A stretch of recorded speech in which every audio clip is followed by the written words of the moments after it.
Testing 1 2 3. Testing 1 2 3. Testing. I think we're ready to come online for a new day of streaming, if I'm not mistaken. Sorry about the wait, guys. Yo, what's up? Welcome back to Vencabot. Intro to Python action. My name is David. Yo, it's Friday, guys. You know what that means? Friday, we deviate from our usual gameplay-focused streams and try and do something a little bit different here in the first time slot. We're going to be trying to teach Python to programmers who have never programmed a day in their lives. Previously, in the last season, we actually started and more or less finished a project where we used Pokemon, the classic Game Boy Pokemon games, as a vessel to examine Python, to examine programming for people who have never even heard of, like, what's the first thing you got to know about programming, right? They're total novices. So we started from the very, very basics and worked our way up to some very complex ideas eventually, right? Eventually we were doing like some classes and inheritance and all kinds of fun stuff. And we had a pretty cool version of Python working, of Pokemon working in about 6 days, which is pretty cool, I think. It's damn cool going from knowing nothing to having a working version of Pokemon in that long. But we're starting fresh, guys. We're going right back to the very basics today, back to day one. What the hell is, yeah, you can't see the tabs? That's okay. You shouldn't need to see the tabs here, right? But yeah, like day one basic stuff like what is programming, how do you program, what kind of tools do you need to program as a total beginner. We're going to be examining that today. Before we get started though, I want to shout out my friend Aubdat. That's at aubdat.bandcamp.com. That's aubdat.bandcamp.com. Yeah, occasionally it says tabs, bro. I hope nothing wrong with the stream here. I really don't know, but yeah, you can't see the tabs here, that's fine. I was joking about Python using tabs. Oh, I'm sorry, I missed that. I'm kind of missing stuff in the chat here. I gotcha. Python using tabs. I don't think I get it, sadly. What's up, here goes? So, okay, we're talking about Labrys' project in the chat here. He made his own Python script where he can decompile some games. It's pretty impressive. A little bit advanced for our topic here today. Here goes says, the streak builds again. I'm still heartbroken. Dude, you gotta start from scratch, dude. Just get back on that horse, here goes. Get back on that horse. I'm sorry, guys. I was saying that the music you're listening to today and for all of our programming streams is provided by my friend Aubdat. That's aubdat.bandcamp.com. You can get his albums for free in FLAC format, lossless, or MP3s if you like, or OGGs, whatever you want, here on his Bandcamp page. Free music, very cool. Check him out. He's also on Twitter at TC640B. That's at TC640B. Very cool guy. So guys, we're starting brand new today. We have no idea how to program at all. So what do we need? Well, first of all, we need Notepad. Right. So, well, first of all, we need Python. Right. So some programming languages will use a compiler to turn your code that you type on your keyboard into code the computer can read. Python is different though. It has an interpreter. So you type in code and then you run a program called Python, which will then read your code and make it work. So first of all, we need to get this program Python to make it work right. So what you want to do is you want to go to python.org. Right, let's just do that together. Let's go to python.org. Boom. Right. Click on downloads here. We're going to go to Windows. Right, and then you can download it right here. Download for Windows, Python 3.7.1. That's what you want right there. Right, so go ahead and just click on that. You're going to get the executable file. You run that, and there you go. You've installed Python. Very, very easy. Right. So what then? You've got Python installed. Now what? Well, now you probably want to get Notepad open. So we're going to be typing code. We're going to be typing, code goes here, right? Code goes here. Right. So you need a Notepad open, at the very least. So you probably want to go up here to your start bar and type in Notepad or whatever you want to do to get Notepad open. And then we're going to save this as, right, your new script, your new thing. And you're going to want to go to, let's see here, where would we find that at? We're going to go to this PC, right? This PC on Windows 10 here, or any version you have, any desktop, any Windows software you have. This PC, we're going to go to local disk C, users, and then your username, right? In my case, that's Venka, right? Click on that. Then we're going to make a new folder, right? So we're going to right-click, new folder, right? And we're going to call it Learning Python, right? I've already made my folder right there. Going to click that, then you're going to save it right there. Boom shakalaka. There you go. I already got one named AdventureDay1.py, but so you can just name whatever the hell you want. Just name your program, name your text file, something like mine, I'm calling it Adventure Day 1, and then use a .py extension, right? So it's going to be defaulting to .txt for a text file, but make sure you do .py instead, so you know it's a Python file. But it's still just text.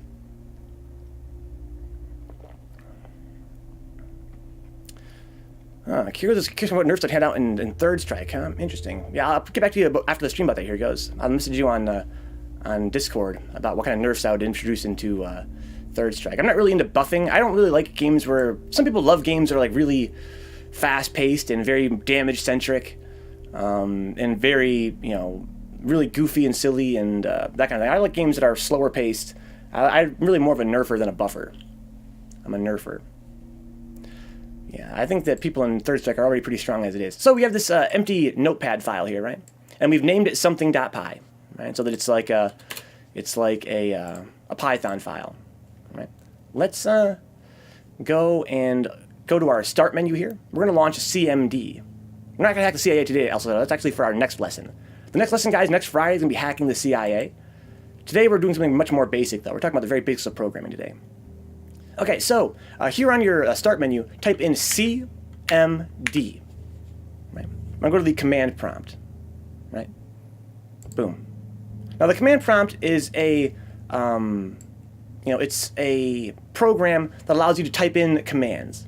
Right? So you can run programs by typing them in. Right? You can type, one command, for instance, is you can type in CD space, which means current directory, CD space, then type in the name of your folder you just made. Right, learning Python. Boom. So we started off in the C users Venka folder. Remember that before? That would be C users in your username. And then we use CD, current directory, to move to learning Python. So now we're actually in the learning Python directory. And here you can see we've got a bunch of files, at least I do. You should only have, if you type in dir, it means directory, it'll give you a list of everything inside your folder. For me, I've got a bunch of stuff from previous streams, right, in this folder. You're going to only have one thing, right, which is going to be your adventure day 1, right here. Boom. Cool beans. So now we're in the right folder in CMD. So now we can run our script. That's going to be with py space and the name of your text file you just saved, adventureday1.py. Boom. Right. So I ran my first program. The program has 0 lines of code. So absolutely jack shit happened. But we did run it though. So we ran this code right here, but there's nothing. Hey, what's up, Zanzu? How you doing, dude? I agree, here goes. I think you got to buff and you got to nerf. You don't want to nerf characters too much, or else you're going to end up with a game that's really slow and boring. But again, I feel like I lean toward nerfing rather than buffing. If there are characters that are too strong in my game, I don't want to buff everyone to make them as good as the strong characters. I want to try and nerf the strong ones and make them as weak as the weak characters. Or, like I said, try and meet in the middle. Cool beans, guys. We have this, we have everything we need. I'm actually going to close this Chrome window here. We don't really need Chrome anymore. So we've got everything we need now to program, guys. We're programmers now. We've got Notepad open. We've got the command prompt open to run our program. And that's it. We're good. That's really all you need to write programs in Python. We also have installed Python, right? We installed Python. Thanks to our installing of Python, and we have this py program now, right? In our command prompt. That's what we did. That's how we got that py program, by installing Python. So let me move this command prompt around a little bit, change its shape, so that we can kind of get things tidy here. Okay. That'll do for now, I guess. So we have this command prompt. Your commands end with enter. You just hit enter if you want to, as many times as you want. That won't do anything. Again, we learned we have a dir, command. Shows you all the folders and files you've got in your directory that you're currently in. We got cd, right, to change directories. But most importantly, we have py. Py means run Python. Then you hit space and you supply it with a file name. adventureday1.py. Cool. So, guys, before we even get super started, let's put one line of code into our script. Right, so what should our line of code be? I'm going to try print hello world. Right. I'm going to very quickly put the break screen here, raise the break screen up to get things changed around on the stream for a second. But after I come back, I'm going to explain what the hell we just did. Boom. It says hello world down there. Sick. Be right back, guys. Son says, I'm doing all well. Gotta head to bed as I got work this weekend. Or I should do that. I haven't been able to sleep. I slept all day. You're a man after my own heart, Zanzu. A man after my own heart. Okay, let's see here. Sick. Zanzu knows.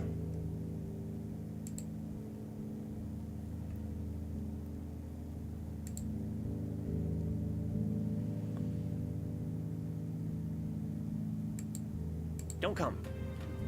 Don't come. Don't come. Don't come. Come. Come for me. Ah, shit. Okay. Come for me, Barrett. Come for me, Barrett. There we go. Okay, ready, Tifa? The first line of code should be the whole Morpheus Burris rap. I don't know what the hell you're talking about. Come, Tifa. I'm ready. Alright, guys, when I come back, it's going to be, whoa, we got a bunch of text on the screen now, guys. That's why I went on break there, to get that text on the screen. So that text, it sort of has notes there for us for what we're going to be looking at today. Right, what we're kind of looking at today is going to be all this stuff floating around me.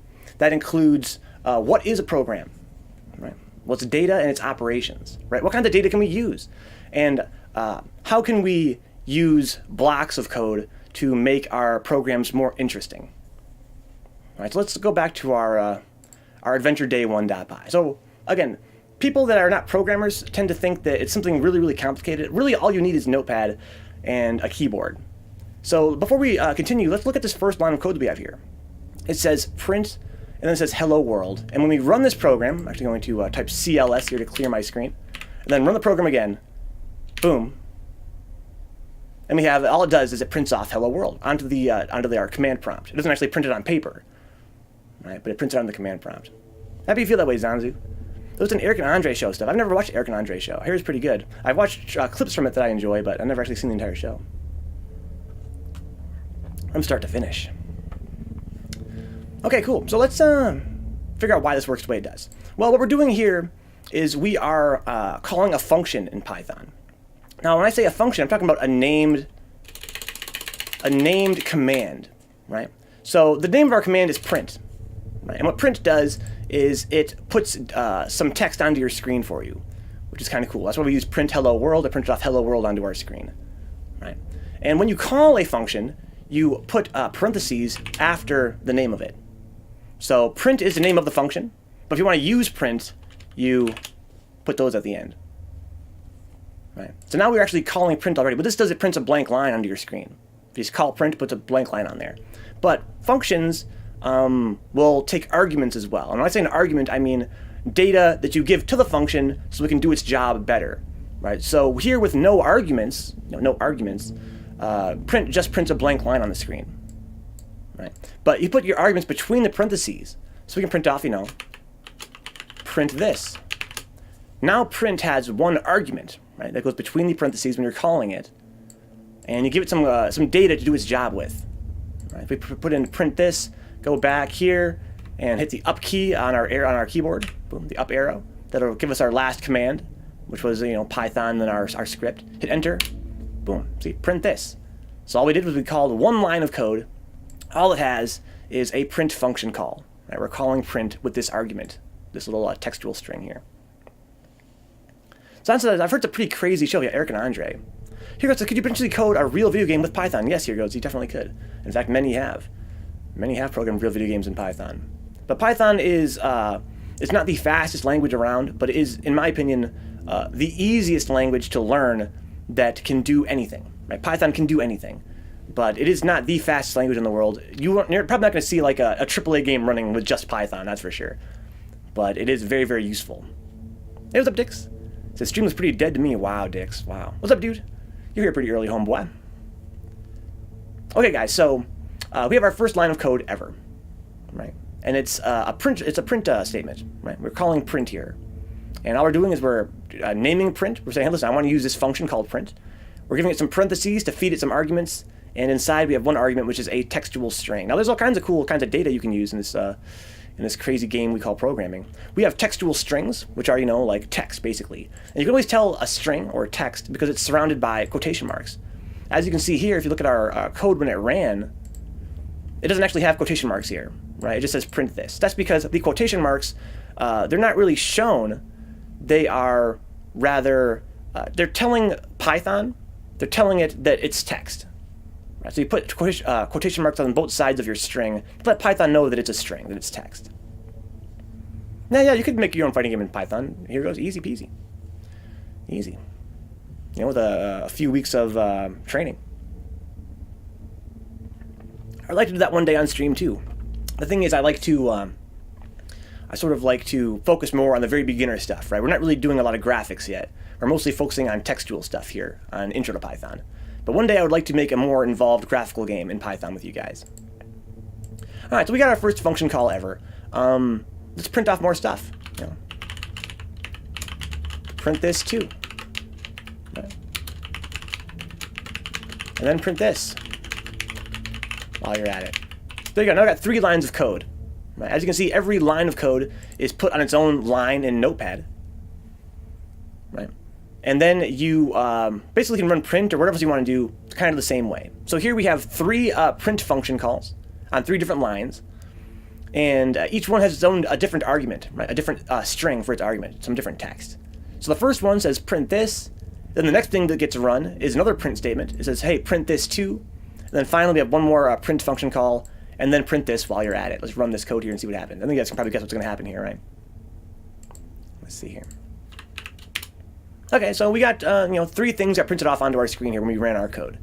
Right, print this too, and then print this while you're at it. Now, that seems pretty basic, even for you guys that have never programmed before in your lives, right? But I did that for a reason. I want to point out that when you're writing code, it is executed from top to bottom, right? So we type these off in order, top to bottom, and they came out in order, top to bottom, right? And that's true of any programming language when you write it. You start writing at the top, you end at the bottom, and then the code gets run in that same order. In fact, we also insert some stuff in here too. Let's just say, print, this gets printed off second, right? We're inserting it here in the second line. And we can go back and run our code after saving it. Boom. There you go. See, so now we got 4 lines. They get printed off in the order that you write them in, basically. Hey, what's up, Swirly? Last I doing, dude? Carlito says, no need for a println to get breaks. We're in Python, Carlito. I'm not sure what language you're talking about that has a println. I said it's not a language I know personally. How you doing, Carlito? Long time no see, homeboy. Here goes, says, my whole hang-up about my fighting game is that Yadagrasu already exists. Don't let that stop you, dude. Cloning games that you love, you want to make a clone of them, is a great way to learn. Right? And for all you know, here goes, you should start programming a Yadagrasu clone, and then once you've learned a lot, you can make your own changes to it and make it better if you want. Watch says, hey, Vencabot, quick question. Do I need some fancy IDE to work with libraries? No, Watch, not at all. All you need is Notepad. Don't fuck around with IDEs, homeboy. Depending on how new you guys are. The reason we're using Notepad today is because this particular stream is dedicated to total novices who have never programmed a day in their lives. Right? I feel like it's unhealthy to immediately jump into using what's called an IDE, right, or an integrated development environment, or some shit like that. I'm not sure what it stands for. Basically, the idea is that you have this program that is kind of like Notepad, but has some pretty cool advanced features for programmers. Those are really convenient. I love them. But as a beginner, I really want to stress that you only need Notepad, because programs are just plain text. I feel like a lot of novices don't really understand that when you're writing code, it's not some kind of special kind of data. It is just a text file. Right. In this case, it's a .py file, but it is inherently a text file. It's essentially a text file. Yeah, Python's very convenient, yeah. Because I believe it's Java. You need to add ln to get line breaks. Well, I'm not sure that's true, Carlito. In Python, you can put line breaks all on one. Let me do an example here real quick, guys. We'll just say, print, this is a line, and then you can do \n, and this is a line, right? And I can save this and run it here. There, see? So I got this is a line and this is a line. So \n in Python in a lot of languages is code for a line break. That will break a line and put the next bit of text on the next line down. But I'm pretty sure in most languages, when you run print, it puts it on its own line. I can close this, actually. I'm pretty sure when you run print in most languages, it puts it on its own line. But in this case, we're talking about Python anyway. But yeah, in this language, Carlito, at the very least, every time you use print, it puts it on its own line. Of course, Watch, of course. Welcome aboard, dude. So Swirly says, how experienced are you with programming, Venka? That's a tough question to answer, Swirly. I've been programming for 20 years now, but I'm not academically trained. I'm self-taught. But I've been doing it for a very, very, very, very long time, and very consistently too. I program all the time. It's a really fun hobby, I feel like. Okay, so we learned about the print function, guys. We learned about print. Okay, but before we move on with more operations, right, which are, I'm 30 years old, Swirly. I'm 31 years old. I've been programming since I was 11. I started off with BASIC on calculators, and then moved up to JavaScript, and then Java, and then C++, and now Python. Of course, I also do web development, like HTML and that kind of thing. But that's not really like programming. Okay, so before we move on with more kinds of operations, why don't we look at data? If you look above my head here, you can see that I've got all kinds of notes for today. And you guys might have read by now that all programming is two things. It's data and operations. Now today we're going to be making a adventure game like Zork. Some of you guys are probably too young to even know what Zork is. It's a textual adventure, right? It's kind of like a choose your own adventure book. You can read some stuff and then you choose what you want to do, then you read some more stuff and you choose what you want to do, right? It's very simple. But in a adventure like that, the data that you have might be like where your character is, right? It's true of any video game, right? You need to know where the character is, what their options are, how many enemies are on screen, that kind of stuff, right? That's all data. It's information, right? But then you have operations, like I want to move this character, right? I want to destroy that enemy. I want to transition to a new map. These are things that have to get done, right? So you have your data, which is the information that kind of stores the state of your game, like what's all there, what you need to know for the game to work. Then you have your operations, which are what happens in the game, right? How do you make things actually progress and happen? So we learned, so print is essentially, it's an operation, right? Print is, it makes something happen, right? It makes text appear on the screen. But this argument for print is data, right? It's text. So let's learn more about data, right? So, in Python, if you start a line with a number sign like that, like a pound or a hash, whatever you want to call it, hashtag, that means that Python will ignore this, right? So I can type whatever I want here, right? And Python will ignore it. But if I type that down, let's actually get a syntax error. Let's talk about syntax real quick. So there's some, garbled text. I'm going to save this and then run it in Python. Okay, so we get some errors right off the bat, right? It's like, whoa, I don't know what the hell fadavja is. What are you talking about? This is a syntax error. This is an error where you typed in some code, or Python assumes it's code, but it can't read it. It doesn't know what the hell you're trying to tell it to do. So it gives you an error and crashes your program, right? So if you mistype something, you're going to have all kinds of errors in Python. And since we're new here, definitely expect to see errors when you have a typo in your code. Because just like with the English language or Japanese or Spanish, Python is a language, and you have to follow certain rules so that Python can understand what you're talking about. Right? If you have, just like in English, if you, misspell a word, or you miss a word in your sentence, or you don't put a comma in the right spot, it can make it harder to understand, right? And Python's kind of the same way. Pumpkin spice lattes, dude. I don't drink any lattes. I don't drink caffeinated beverages that much. Labber says, I gotta shoot you something that's really cool with Python and JavaScript, Venka, over Discord. Thank you, Labber. I'll look at that when the stream's over. He looks like he works, looks like somebody that works for Google and drinks low-fat macchiatos. Hold the phone. I know this is fucking turtleneck, but I'm pretty cold here. Yeah, there's no bot. Thank you, Zanzu. Yeah, Vencabot.com is the Discord link. I think use Zixaker. That works a little bit better as well. I do pay for Vencabot.com, yeah. Well, the idea is to eventually one day have it not just point to Discord. But yeah, I wanted to get Vencabot.com before anybody else picked it up. Such a in-demand URL after all. Okay, so we have the syntax error, right? However, if I were to, let's go ahead and put, like print, we made it to the second line. Because if we printed this off, we know that we made it to the second line, right? But we're not going to make it to the second line because we have a syntax error. I'm going to run this again. See, it crashes. The first line crashes it, and we never get to the second line. Right? But if we start the line with a pound or a hashtag, whatever, I put space. You don't need a space, but I put space there just to make it more readable. Then Python will skip that line. That's what that means, right? When you put a pound at the start of a line, say, hey Python, just skip this line. Don't even worry about it. And then we can get to our second line. See? I'm actually gonna clear the screen here. There you go. So we made it to the second line, right? So the first line got ignored. So we're gonna from now on use this this hashtag or this pound as a way to leave notes in our code. They're called comments. If Vencabot.com is taken, just do Vencabot.ca. No, dicks, never. I'm not a filthy Canadian.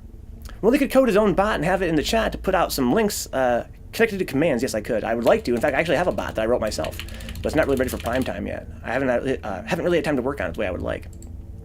So let's talk a little bit about data types. Let's go right here and let's just say let's talk about types of data. Right? We've already learned about strings. they're called str, right? So str is short for string in not only Python but other languages as well. It's kind of common. Yeah, the website Dix, it cost me like I think like $10 a year, something that's very, very affordable. In any case, you know, we've learned that strings start and end with quotation marks, right? So this is a string. Vencabot.fun, let's go. STR is short for strength. You should that too in some video games. Nobody levels up string, but you should though. You should level up your string. As my ex-girlfriend told me back in the day. Okay. So, but you know, but there's other kinds of data. You know, some data types important for beginners are integers, which are called int. You know, and longs. So we have an integer that's like, you know, 2, right? 2 is an integer, and then you have a long, which could be like, you know, 2.5. A long just means you have a decimal point in there. It's a fractional number. Right? Integers, they can't have decimal points. They're just a number with no fractions at all. Labra says, although .com I understand, yeah. If it's that limp, maybe you should see a doctor. If only I knew a doctor who would examine me. Okay, so let's run our code here. We got some data types, right? Nothing happens, right? But we don't have any syntax errors. That's because in Python, you can just enter data. We've entered some data, right? We have a string here, and we have an integer here, and a long here. But we have no operations, right? So again, every program has to consist of data. Oh, is it a double? I'm sorry. Yeah, thank you, Labras. Yeah, I guess in Python it's called a double. In some languages they call it a long, some it's called a double. But yeah, I'm going to call it a long here. We can call it a double or a float, exactly. I think longs, I probably picked that up from C++ or something like that. Redoris says, anybody know if the stream is going to be saved? Yes, it is, Rodgers, yeah. It is. It'll be above my head. If you look above my head on the Twitch website, you'll see I think it's called videos, a videos tab. Every stream I do is saved up there. Longs is bigger ints. Oh, thank you, Lab. I'm sorry, I didn't know that. Yeah, let me actually fix that then. Yeah, so I think in Python they're called floats, right? Yeah, floats are like a floating point number. Thank you, Labras. It's been so long since I used that terminology. So we have an integer here and a floating point number called a float, right? 2.5. It says, hello, I am your conscience. Yo, Labras got my back, dude. But we've entered data, but we haven't done anything with it, right? We don't have any operations. Now we know about print, right? We can just print them. If we want some operations in here, you know, print. Now it's an argument for print, right? We'll print off 2 as well, this integer, right? And we'll print off 2.5 as well, our float. There you go. Pretty pointless program, but it prints off data, right? We're kind of learning the very basics here. Not really that interesting, but hey, it prints off some data, so that's cool. We have more data types now. Before we only had strings, right? Now we've got integers and floats. Yeah, thank you, Zanzu. It'll also be on YouTube at youtube.com/VencabotArchive, or just search on there for Vencabot. You'll find me. Got all kinds of cool Python streams on there already. You can go learn us, you know, from watching us do Pokemon stuff.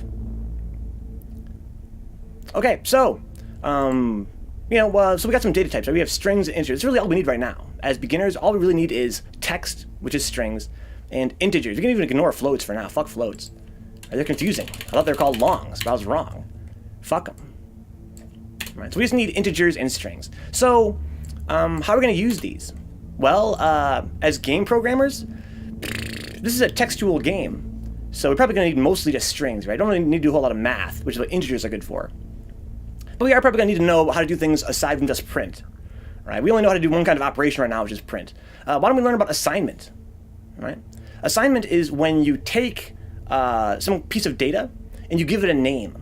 And that name makes it save, so you can save it by that name. And you can reuse it by that name, which is very useful. Let's do an example here. Let's just say, my age. That's our name. Right? We're gonna take some data and call it my age. We're gonna use the hit space. Use the assignment operator equals.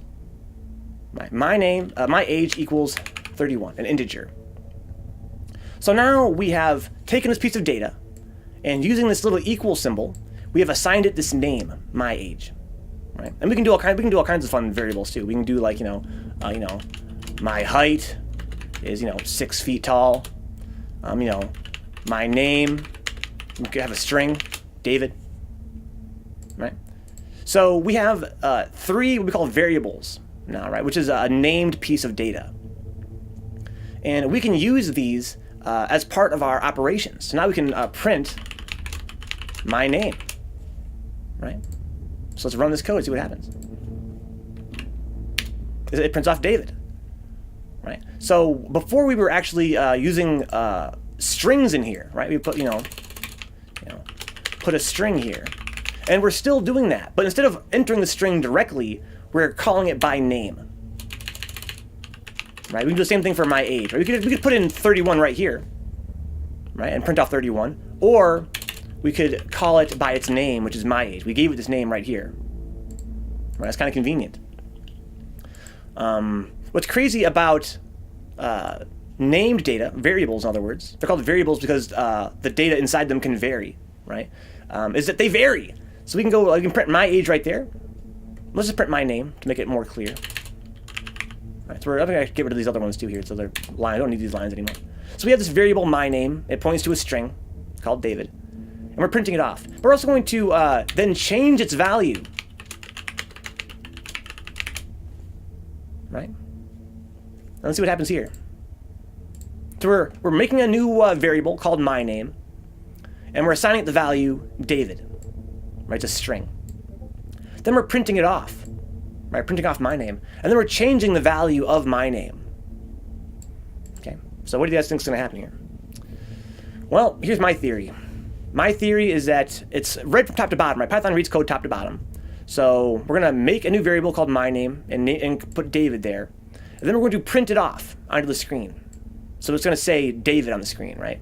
And then we're changing my name's value to John. But because we already printed it to the screen, nothing's going to happen. Right, let's see what happens here. Let's just run this, see what happens. I'm going to clear the screen. CLS is how you clear your screen. And do this code again. Okay, it just says David. Right? It says David. That's because after we changed the name, we didn't do anything. We had some data here, but we didn't operate on that data at all. So let's print it off again. Print my name. So now we assign the value David to my name. Then we print it. Then we assign the data John to my name. Then we print that. Let's see what happens now. Okay, so now it prints off David and John. So again, very, very simple, but kind of profound, sort of a profound lesson to take from that, which is that the value of my name can change throughout your program. Right? So you can still call it the same name, but you can change what its value points to. And then you can operate on its new value by using the same line of code. Look at this line of code, it's the same, right? Print my name and print my name. But it does different things each time because the data in my name has changed. Right? It's kind of cool. That's part of the power of using variables or assigning names to your data, is that you can reuse the same lines of code, but have it do different things based on where you are in your program. So in this one simple program with 4 lines, we have changed the value of my name and used it in different ways. So now we can print data off and we can assign things names. I think that we are kind of getting to a point where we can start making a game here. Believe it or not. So we're making an adventure game, guys. Now, if you guys have played a textual adventure, some of you guys probably haven't, I explained earlier that in a textual adventure game, you are given some data to read, and then you make a decision on what you want to do. Right? So why don't we... the first thing you're probably going to see is probably like an intro. So let's just make a data called intro. Make it a string. Right? Our intro to our adventure is going to be like, how about you are in a cave. Right? There you go. You're in a cave. Easy. And then let's just print our intro. There you go. 2 lines of code. Easy, right? Easy. So, Zanzi, you ever played a textual adventure before, Zanzi? I bet you have. If you guys are like my age or older, you've almost certainly played a textual adventure in your life. Some of you guys are younger than us, probably not so much. There you go. So we're in a cave, right? But our program ended, right? Our program ends down here. So if you guys haven't picked that up yet, I'm going to put some code down here. When Python runs out of instructions to read, the program ends. Zanzu has. Let's go. I love textual adventures myself. So I'm an old fucker, though. Yeah, so basically, we're only printing off one line of text, then the program ends. There's no more instructions down here, right? We're done. That's fine. So before we can really advance here, Zon says look. That's what I'm going to do, Zon. We're going to have a look here in a second here. But before we can do a look, we have to figure out a way to get data from the user, right? Like, we're entering data as programmers. We're programming in data. But how do I get data from the user? Well, we're going to introduce our second ever function and the only other function we're going to need for today. We learned about print, right? This print function. And again, functions, they have parentheses and arguments, right? They go between the parentheses, some data. They're called arguments there. Our second and only other function we're fucking with today is called input. Now, input asks the user for input, and then it gives our program that input as a textual string. So let's just say, we'll call this, player command, right? Player command equals input, right? So let's try this. Well, we're going to print their player command, right? So we'll say print, player wanted to plus player command. Oh, I'm kind of involved now, guys. I'm going to go back and explain how this works in a second. Don't want to scare you guys off. Let's try this again. So now I'm in a cave, okay? But look, the program's not over yet, right? It actually hasn't ended the program. That's because it wants me to input something. Let's input go north, like Zanzu said. Go north. Player wanted to go north, and now the program ends. Okay, so let's see what the hell happened just now. How the hell did that work? Okay, well, let's see. The first line, we know how the first line works, right? We're assigning this string, you are in a cave, to this name, intro. Okay, and the second line, we print off the intro. So we're printing off you are in a cave. All right, that makes sense so far. Now this is where things get complicated. Player command equals input. Well, our other function print, it just prints data on the screen. Right? That's all that it does. But what input does is it takes some data from the user and it returns it to our program. And when you return data to the program, you can assign that data a variable name. So what we're doing here is we're making a new variable name called player command. Any line that starts with a name and then equals means you're assigning a variable name. Right? So we're making a new variable here and we're assigning it some data. And the data we're assigning it is whatever data is returned by input. And we know that input returns whatever string the user typed in. So I typed in go north. That means that player command is now a string, right? The string is go north, right? So that's the same. That's exactly the same thing. Except that with input, we can change whatever we enter into this variable as we run the program. It could be anything. Let's run the code again, in fact, right? Let's run the code again. So I could say go north. I could say, look around. So player wanted to look around. I could say, my name is Jeff. There you go. Player wanted to do my name is Jeff. So basically all we're doing is we're taking some input from the user and we're saving that input as a string with this name, player command. Thank you, Dick. Thank you for picking up on that at least. It is indeed quite dead, but I thought no one would even get it.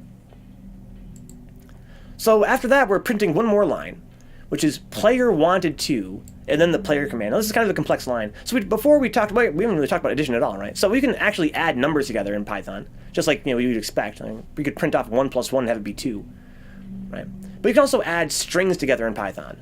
So we're adding this string, player wanted to, and then a space, right? Player wanted to, space is our string. And then we're adding in this other string, the player command. And what's happening is you're getting this combination down here. Player wanted to, and then whatever we entered in. Right? Cool beans. Well, I mean, we've only been programming for, a little more than half an hour. Our first time programming, and we've already got something interactive. It's already interactive. That's pretty impressive. So what does the player want to do? Well, let's say the player wants to, look around. Right? They want to look around. Well, our game has to be able to handle that, right? And this is where things get complex, you would think. It's not really that bad, though, to be honest. But the player wants to look around. Okay. So how about we define what the cave looks like, right? So we know before, we learned earlier that every program needs to have data and operations, right? So right now we have only one piece of data, which is, well, we have two pieces of data, right? We have our intro is some data, and the player command is data, right? But if they're going to be able to look around, we have to have some data representing what the cave looks like, right? So let's just have like, we'll call this cave description. And we'll say, how about the cave is dank, and how about, and there's a chest. It's a treasure chest. If you guys know my my gameplay streams, you guys know I love treasure chests. That is my shit. So we have this description for the cave now, right? It's a string, it's just text. It just says, hey, the cave is dank and there's a treasure chest. That's the cave description. So now we have three pieces of data in our code. We've got the intro, which is you're in a cave. This is a textual string. We have the cave description, which is also a textual string. It describes the cave. And then finally, we have the player command, which is entered right here. And that's also a textual string. Whenever you use input, you can actually enter a number there. If you, let's say I want to enter in like number 2, right? That would still be a textual string. It's an integer, sure, but because I'm entering it into this input function, it comes out as text, not a number. So it's kind of confusing. Actually, let me demonstrate that real quick. Before we go any further, let me make a new Notepad document here. Right. So we're going to save this as we're going to call this data type differences .py. Right.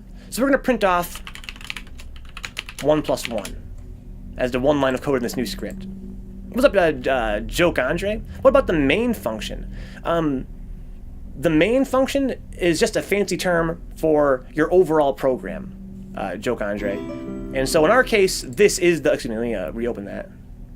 I guess I can't, I have to reopen it here. This is our main function, right? You don't need to always define a main function explicitly. You don't have to actually call any function main. That's a practice that some programmers use to make it more clear. But as beginners here, we're not going to worry about that, Joke Andre. Yeah, the main function is a fancy word meaning your entire program. So you can define, we could call this main if you want. We can do like, this is the main function, right? That makes you happy. Or we even make our own function and call it main and then run it, like some people do. But it doesn't really help us to do that at this point in our programming careers. How you doing, dude? Welcome aboard. Thank you for the follow, my mans. Someone just followed. I missed who it was that followed. I assume it was Joke Andre. If it wasn't, correct me. Okay, so we have this new program called data type differences. I'm going to use this real quick as a way to talk about data types. We're going to get a little bit sidetracked here. Let's go Python and run data type. Oh, thank you, Dick. So it wasn't actually Joke Andre, it was somebody else. Thank you. Thank you for the follow, Drino. Dren Ross, it's 'twas I. Welcome aboard, dude. Thank you for the follow, homeboy. If you have any questions, let me know. Again, today's our first day programming, guys. We are totally new to programming anything. Right? We never made a game before. We never made the most basic of functions before. Right? This is our first day programming. All we've got is Notepad. Right? So I apologize if it's a little bit remedial for some guys. This is really more for the total beginners today. So this data type differences .py. Right? Run this. It prints off 2. Okay, that's all it does is print off 2. I'm going to clear the screen, CLS, to clear the screen, run it again, prints off 2. Well, let's go look at why that is. Well, it says print 1 plus 1. Right? So that equals 2. You know what I mean? What if I were to say print 1 plus 1? A textual string. Right, so we have this integer 1, and we're adding in a textual string that says 1. Let's see what happens. Oh, okay, we got a problem. Trace back, most recent call, okay, error messages. It says it's a type error. Unsupported operand type for plus, integer and string.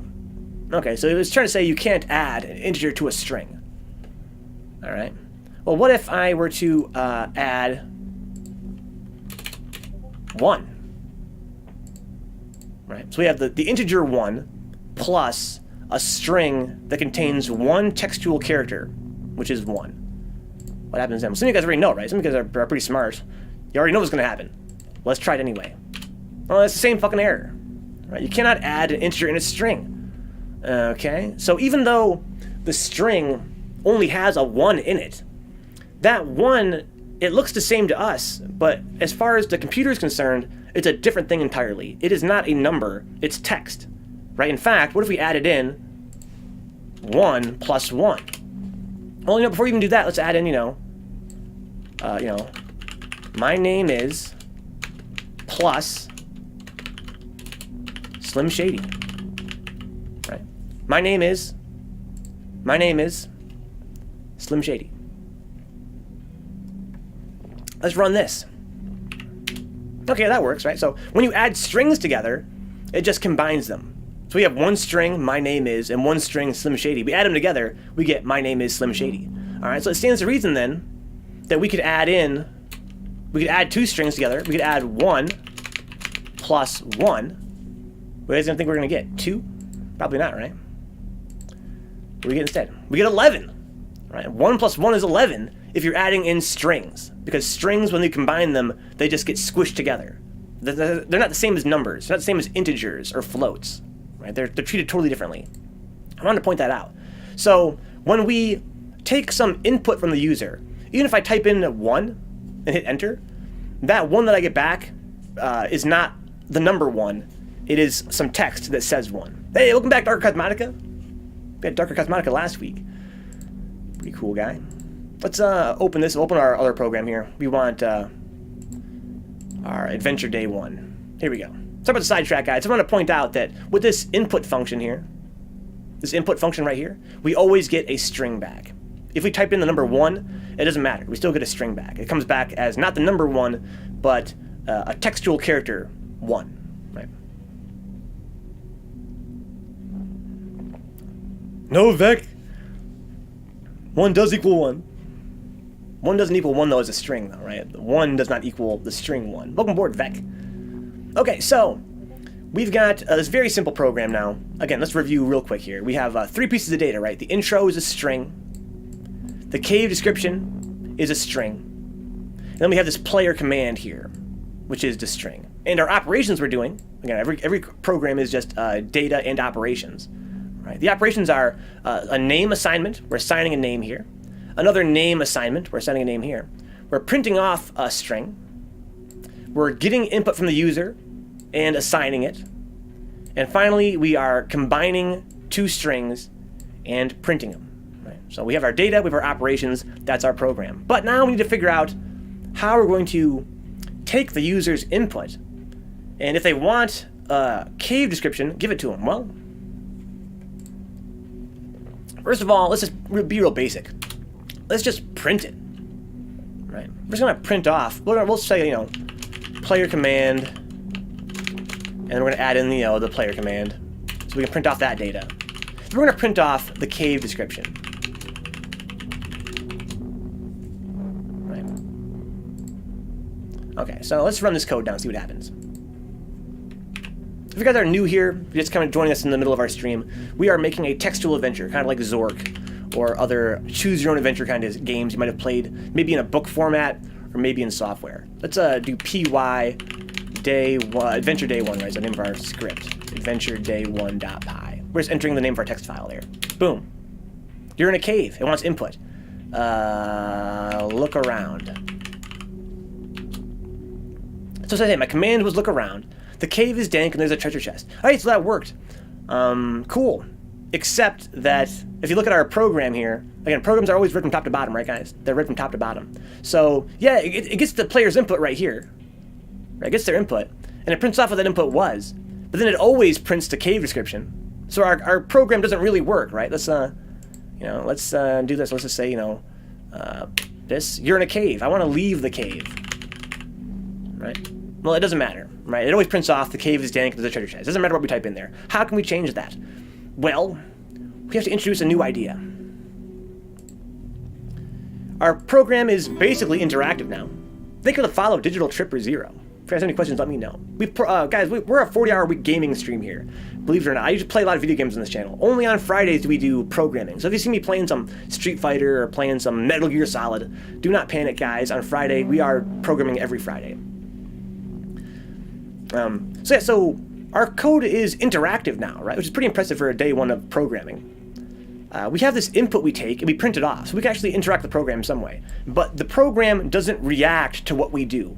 The only way that it reacts is it prints off a different string here each time, right? It'll print off whatever the player command is. But we have to make it more interactive. Dicks, all right. Get off my case, dude. Get off my case, Dicks. Try my damnedest out here, dude. So we have to make the game interact. It has to change what it does based on what we do. Exactly, Vec. What's the best way to implement the next step?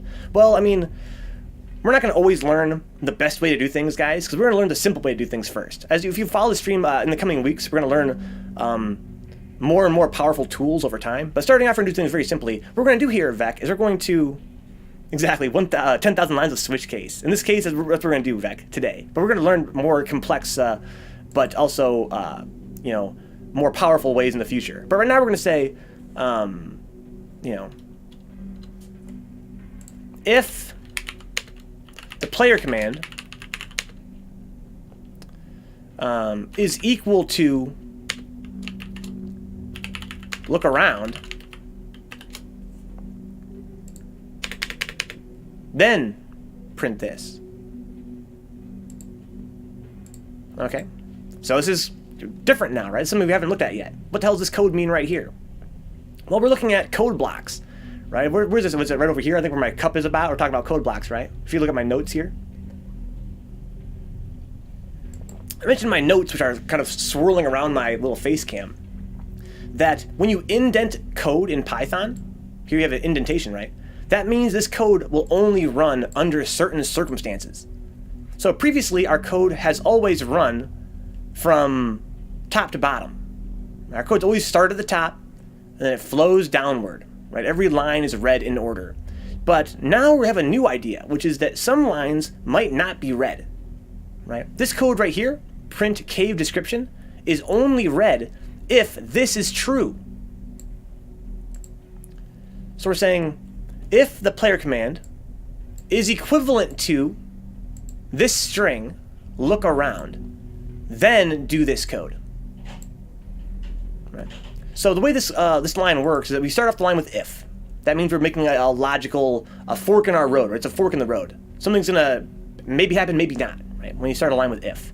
Then you enter in a comparison, right? So is our player command, we entered right here, is it equivalent to this string, look around? Then you end the line with a colon. Any code block that's indented and only runs under certain conditions always starts with a line ending in a colon, right? So when we have a colon, that means indent starting now. Right? Now you start indenting. So we already have this equal sign right here, right? Which means it's an assignment operator. It assigns data to a name. But equals equals is a comparison operator that means is equivalent to, right? So if this is true, then and only then do this. So let's try our code, see what happens here. It's kind of a complex idea, guys, I know. Let's just see what happens. Actually, I'm going to shrink this a little bit so we don't have to totally lose our text up there. Okay, so let's clear the screen, CLS, and run this code. You're in a cave.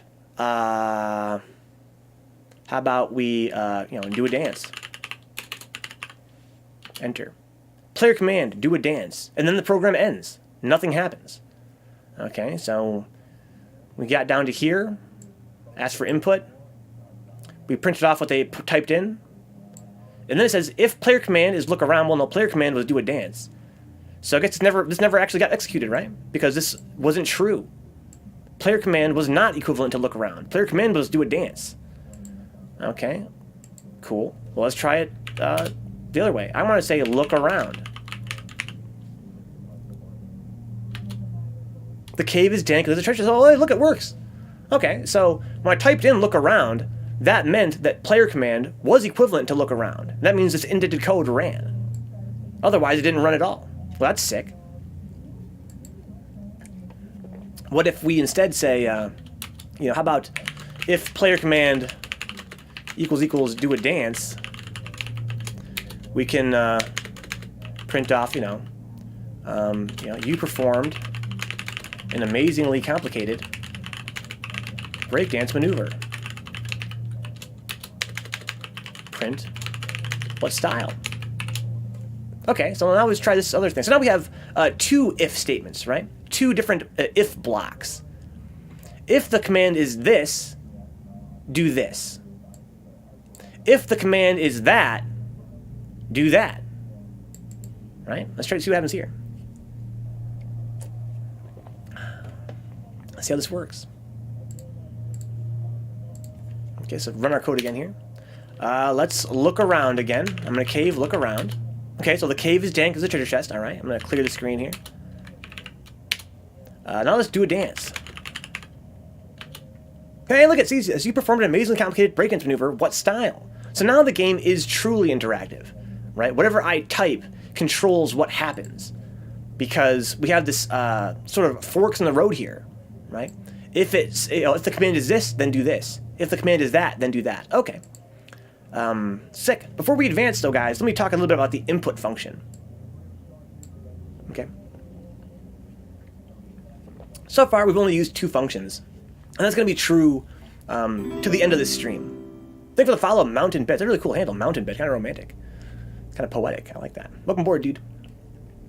So we have these 2 functions. Print, which takes one argument, right? We discussed before how functions can use arguments, which is just data, to do their job more effectively, right? With no argument, print just puts a blank line on the screen. But you put an argument in there between the parentheses, and it prints off the data you want. Input also can take an argument. We've seen here that input with no argument, it just gives us a blank line. We can type in data onto it, right? But you can supply a prompt. So we can say, you know, what you want to do. Right? So what you want to do is our prompt now. Let's try this code. A little bit easier to read, I think, right? Rather than having a blank line there. Okay, so now it says you're in a cave. What you want to do? I want to do a dance. Cool. So player command is do a dance. You performed an amazingly complicated break-dance maneuver. What style? Yeah, I'm talking fast. So now that we have this what you want to do thing, we can get rid of this line here. We don't got to print off what the player command is every single time. That's kind of silly. Easy. I'm going to break lines here to make it a little bit easier to read. So in Python, guys, a totally blank line is meaningless. So feel free to enter as many as you want. It doesn't matter how many you enter. You can enter 1,000 if you want. We're going to enter some blank lines between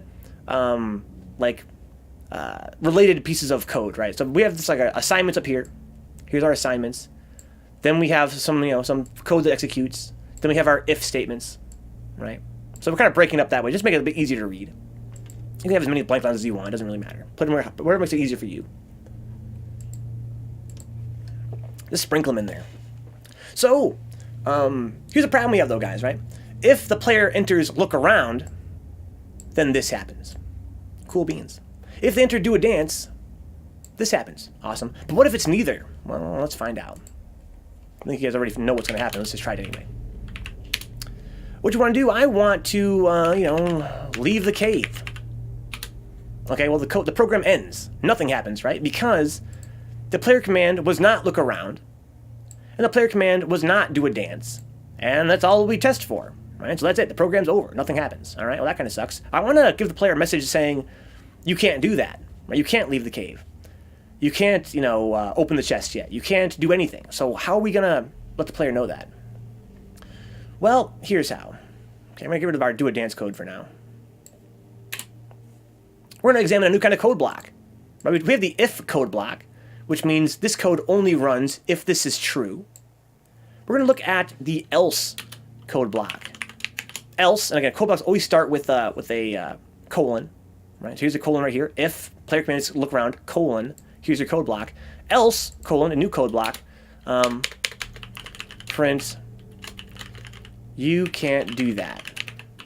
Okay, so what else does is else always follows an if statement.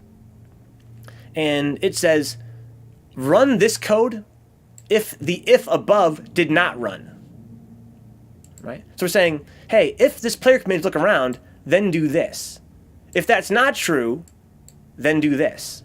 So this is a true fork in the road. All right, so here's what we're going to do now. We're going to say, we only have one command now. Let's just run it. All right, so let's run our code. I want to look around. Okay, that worked. The cave is dank as the treasure chest. But now let's, leave the cave. You can't do that, it says, right? So if this is not true, then this runs, right? If this is true, then this runs. So we discussed earlier about how code blocks, unlike most code, like this code here, which has no indent at all, is just totally flat against the left side of the screen, right? It's totally flat on the left side of the screen. There's no indenting. It always runs top to bottom. But indented code will only run under certain circumstances. So we have some indented code here in a block, and indented code here in a block. these don't always run. They only run if certain situations are met, right? Certain conditions have to be met. Cool. So now why don't we, let's make a bug happen real quick, guys. Let's put our dance code back in. Right, so we'll say, if player command equals do a dance, print off, you performed an amazingly complicated breakdance maneuver, print what style. All right, so now we have two commands you can enter and an else statement. Okay, so let's do our dance first of all. Make sure that code works. So let's clear the screen, CLS, and then we're gonna do a dance. Okay, that works, right? It's kind of what you expect to happen. We did a dance, very stylish. But now what if we typed in a look around? We're gonna have a bug happen, guys, oh my lord. Okay, well, here's what happened, guys. We got, the cave is dank, and there's a treasure chest. You can't do that. All right, well, that's not what we wanted, right? We wanted the first part, but not the second part. Well, why did that happen? Because the else is always attached to the if that precedes it, right? So we typed in look around, and this code ran, because that was true, right? That was true. But then we got down to this next if. If player command is do a dance, well, no, the player command would look around, right? So this is not true. This wasn't true. So this code didn't run. That makes sense. But this code did run. You can't do that. I'm sorry. Because this code was not true. Look around is not do a dance. So then we got this. You can't do that. So Harsec says, what happens if you do an elif? That's what I'm saying, Harsec. That's what I'm saying. Elif, he's way ahead of us, dude. Harsec is way ahead of us. I like that. But instead of doing that right off the bat, we're going to look at else if. Right? It's a little bit less advanced than elif, a little bit. Here's what we're going to do. We are going to put this in its own else statement.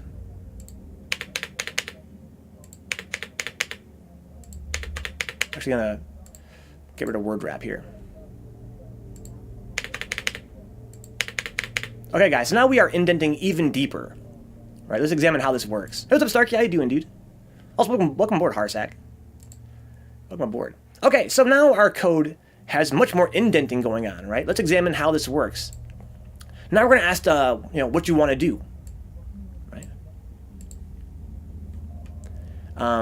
If the command is look around, then print this statement, right? Otherwise, if the command is do a dance, then print this stuff. Otherwise, print you can't do that. Right? So now, if their command is look around, we're done. Boom. This doesn't run, right? This is all indented. This doesn't run. So if the command is look around, print this off, and then hit the bottom of the code, and the program ends. However, if they did not type in look around, then run this code. And in this code, we ask another question. Well, okay, so it wasn't look around. Was it do a dance? And if it was, do this. If it wasn't that either, then do this.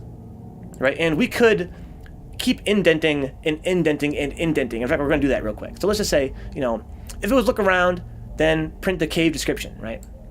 We're going to make a new, let's just make a new string here, in fact. Let's just say print, how about dance description equals you performed an amazingly complicated breakdance maneuver.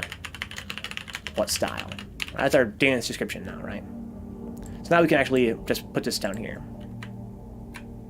Instead of having to type this all into the actual print statement, we can just use the name of this, the name of that string, which is now dance description.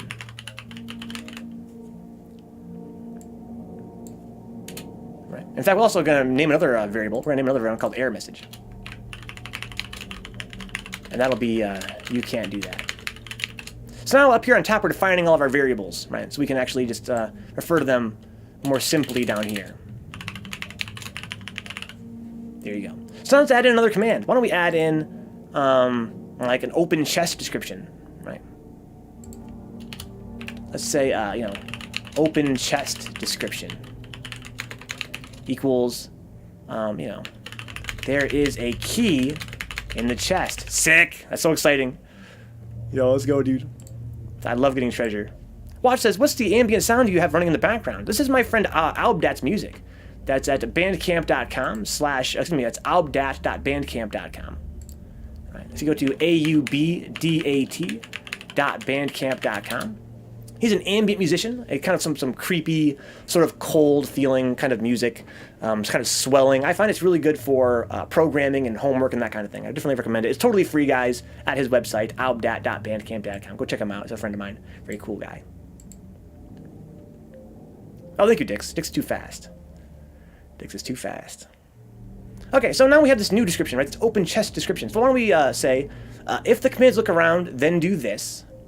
Else, otherwise, if the command is do a dance, then do this. Otherwise, if the command is equivalent to open chest, let's say open the chest, right? Open the chest. Then print off the open chest description, right? Otherwise, print the error message. And we're going to get into what Harsack was saying earlier here, right? Harsack already has our back. Harsack's ahead of us. So now we have an even more complex logic tree here, right? Lots of indentation going on here. So if the command is look around, then print the description of the cave. Otherwise, if the command is do a dance, then do the dance. Otherwise, if the command is open the chest, then open the chest. Otherwise, print the error message. Right, so let's just run this real quick. Do a quick little test here. Make sure we don't have any typos. What do I want to do? I want to open this chest. Open the chest. Hey, there's a key in the chest. Sick. Let's try do a dance. Okay, did a dance. Nice. And let's try look around. Okay, the cave is dank. Nice. Let's try and leave the cave. Okay, you can't do that. Okay, so the code works so far pretty well. But our problem is that we are indenting really deep. This code is getting pretty ugly, kind of hard to read. Right? Eventually, if we get like 100 commands, it's going to be just a huge tree going way to the right. All right, so how are we going to solve this problem? Well, thankfully, our friend Harsack has the solution, which is a new kind of block, which is not that hard to understand. It's called elif. And what elif does is it's the same thing as else directly followed by if, except that you don't have to indent. So all we have to do is this now. We can say elif player command is do a dance, right? Then print the dance off. Elif the command is open the chest, then do that.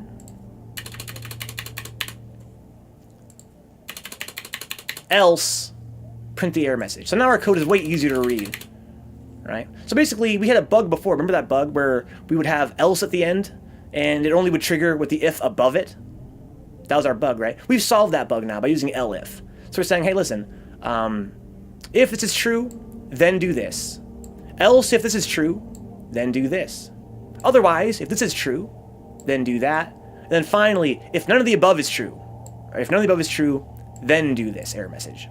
Right, so now we have a very simple looking script here for testing what the user typed in and then doing something based on what they typed. So our game is interactive now. And then pretty simple, all things considered. What is the realistic combat sim supposed to be? It's a game called Fighters Mega Mix, Dick Zucker. A game for Sega Saturn. I put that ironically up there. It's a very goofy game. One of the goofiest fighting games ever. It's a game I grew up with. It's pretty fun. It's not very good, to my knowledge, but it's pretty fun. Kind of silly. Alright, guys, so we have a game, more or less, here, right? Cool. So what do you guys want to do next? Well, we should be able to get the key, right? But here's a problem with getting the key. If you try and get the key before the chest is open, then what should happen? It should tell you that there's no key, right? Or the chest is closed. But we talked before about how every program, and games included, needs to have data, which helps the game work, which kind of stores the state of the game, stores what's going on in the game. And then the operations, which are when things happen in the game, right? We have a bunch of data right now. Our data is mostly just a bunch of strings, right? It's a bunch of descriptions for things to print off later. But I think we need to have some kind of flag it's called now, right? Like, how about we have a flag that's going to be like chest is open, and it's going to be false. So this is our third data type we're talking about today, right? Well, 4 if you count the floats. We're not going to use floats yet. So we have basically 3 data types. We have strings, which are text, which are, they start and end with quotation marks. That's how you know it's a string. So there's a bunch of text there. And then we have integers, which are numbers. We haven't used those much yet, but they're for math mostly. We also have what's called a Boolean. And a Boolean value, or a bool, is very simply true or false. And you get Booleans when you do comparison operators. So here we say, if player command is equivalent to look around, then do this, right? Well, the if statement, what it really takes is it takes a bool. It takes a bool, right? So if true, then do this. If false, don't do this, right? But when you do a comparison, like if player command is equivalent to, look around, then this evaluates to a Boolean. So this ends up equaling true, or equals false, right? Now we're entering it in directly here. If the chest is open, well, no, the chest is not open yet, it's false, right? Here's what we can do though. We can say, open the chest here. We print off the description, but we also can say, chest is open equals true. All right, so now we're changing some data in our game. So before we were only choosing what data to show based on the user's command. Right? So whatever they would type in, that would affect what message they got back. But now we're actually changing some data in the game based on what the user wants to do. So when they open the chest now, the chest is open flag goes from being false to true. And now we can say get key. And we can say elif player command equals get key, get the key, right? We can say, hey, listen, if chest is open, then print off, you pick up the key. Else, if the chest is not open, print you don't see a key. If the chest ain't open yet, then you don't see a key. Okay, so let's try this code now. All right, let's run this. Let's clear the screen here and run it. What do you want to do? I want to get the key. Okay, well, I don't see a key, right? Because at the start of the game, we say that chest is open is false. The chest starts off closed. So when we try to get the key, we ask a question. Well, is the chest open? If the chest is open, then you pick up the key. Otherwise, you don't see a key. So the chest was closed, so I didn't see a key. What if we make the chest open? Let's say chest is open is true. And then we save that and we try it again. Right? You're in a cave. What do you want to do? I want to get the key. Hey, I picked it up that time. See? So because we started this game with the chest open this time. All right, well, now we have a concern, right? Our concern is whenever we do a command, we get a message and the program ends, right? So we can't open the chest and get the key in one session, right? Let me demonstrate that. Because whenever we enter a command, we get a message back and the program ends. So let's just run this code, right? Run the code. I want to open the chest. Okay, well, there's a key in the chest and the program ends. All right, but if I run the code again, it's going to be closed again, right? I can't get the key? No, I can't, right? Because the chest was only open in our last playthrough. We opened the chest, then the program ended. Then we ran it again, and the chest was closed again. Okay, well, we have to find a way that we can enter in more than one command per game. Right? We want to be able to open the chest and then get the key in the same session. Well, here's my first idea. The first idea would be to just copy paste all this. All right? There you go. Copy that and then paste it.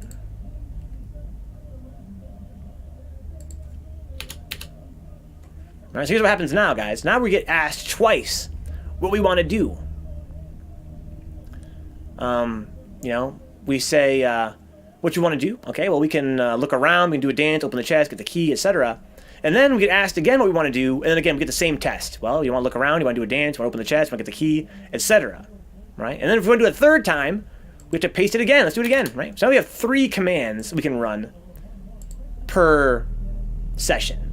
Now, as you guys might imagine, in a real text adventure game, this is not how it works, right? But we're still newbie programmers. We don't know what the hell we're doing. We're exploring together, guys. We're a bunch of noobs. To my knowledge, as a noob, this is the only way to get this job done, right? We're asking the player for a command 3 times, and then each time we ask, we're testing what they entered and doing what they asked. So let's just run this code and see what happens. We get 3 tries, right? We get 3 tries. Let's see what happens here. What you want to do? I want to get the key. But I don't see a key. Hey, this is what you want to do. Okay, asked again, right? Let's open the chest. Okay, there's a key in the chest. What you want to do? I want to get the key. There you go. I got the key. The program's over, though. That's the end of the program. We got 3 questions, answered it 3 times, and we got the key anyway. So that's cool. Thanks for the follow, Harsag. Welcome aboard, dude.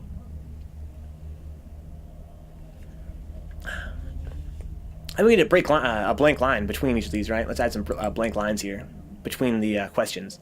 So let's print a blank line right here. Print blank line, right? If you guys don't enter an argument to print, it prints a blank line. Remember that?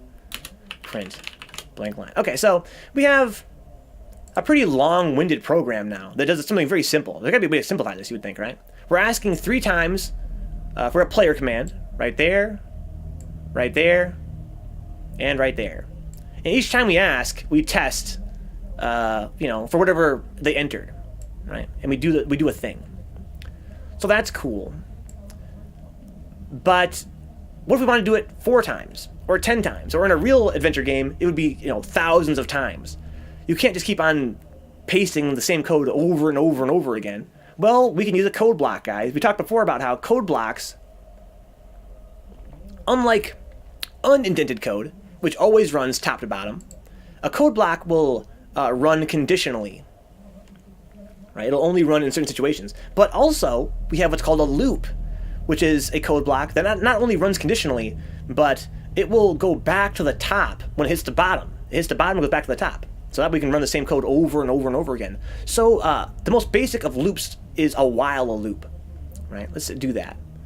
Let's say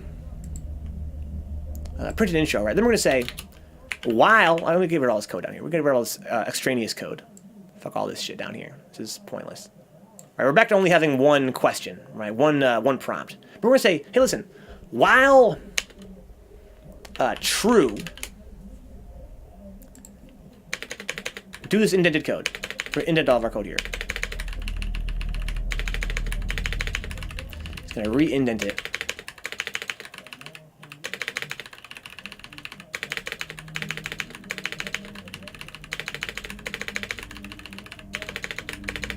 Okay, so here's our new program. It's very similar to what it was before, right?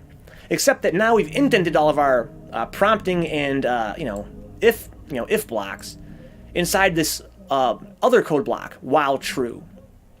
So a while loop will run this code repeatedly, the indented code, over and over and over again, as long as its condition is true. Now in this case, the condition is literally true, right? The condition is just true, so it'll run forever. Right? So this code will now run once, and then it'll run again, then it'll run again indefinitely for all time until we have to force close it. We have to actually force it to close. So let's actually print a blank line here. We'll do it at the end. We'll do it at the very end, actually. So after we've tested everything, we can print a blank line. All right, there you go. So now let's run this code. It's going to go forever. Let's see what happens here. You're in a cave. What you want to do? I want to get the key. You don't see a key. Well, what you want to do? I want to open the chest. Okay, there's a key inside the chest. What do you want to do? I want to get the key. Hey, I got the key. What you want to do now? I want to do a dance. Okay, I want to do a dance again. Okay, cool. I want to leave the cave. Okay, I can't do that. Can I don't know, use the key? I can't do that either. So now it goes on forever, right? Because it's not inside this while loop. Well, sick, right? Our program works. We have an adventure game now, guys. Holy shit. It took us, what, like about an hour to make our very first adventure game from having never programmed before in our lives. So what we have now is we have a game that will take our input, and based on that input, it will give us a different message every time, and it can even change the state of the game. Like this chest is open flag, right? The chest can be open or closed based on what we do. Cool. Plus, it runs forever. You know, it never actually just stops because it's inside this while loop, right? Again, a while loop is like a code block that will only run if its condition is true, and then it will, just go on forever, right? If in this case, true is always true, right? Because true is true. This is going to always run forever. However, we can fix that, right? What do we want to get out of this game? Well, for one thing, if we're over here on the command prompt, we can use, I think it's control pause, right, on the keyboard. Control pause will kill the program manually. That sucks, though. Let's do it inside the program itself. So why don't we say, how about make a new flag? Let's actually put the flags separate from the messages now, right? Let's go down here. And we have this this flag, right? The chest is open flag. Let's make a new flag. We're gonna call it, game is over. And it's gonna be false at first, right? Because the game starts off, it's not over, it's just starting. We're gonna say while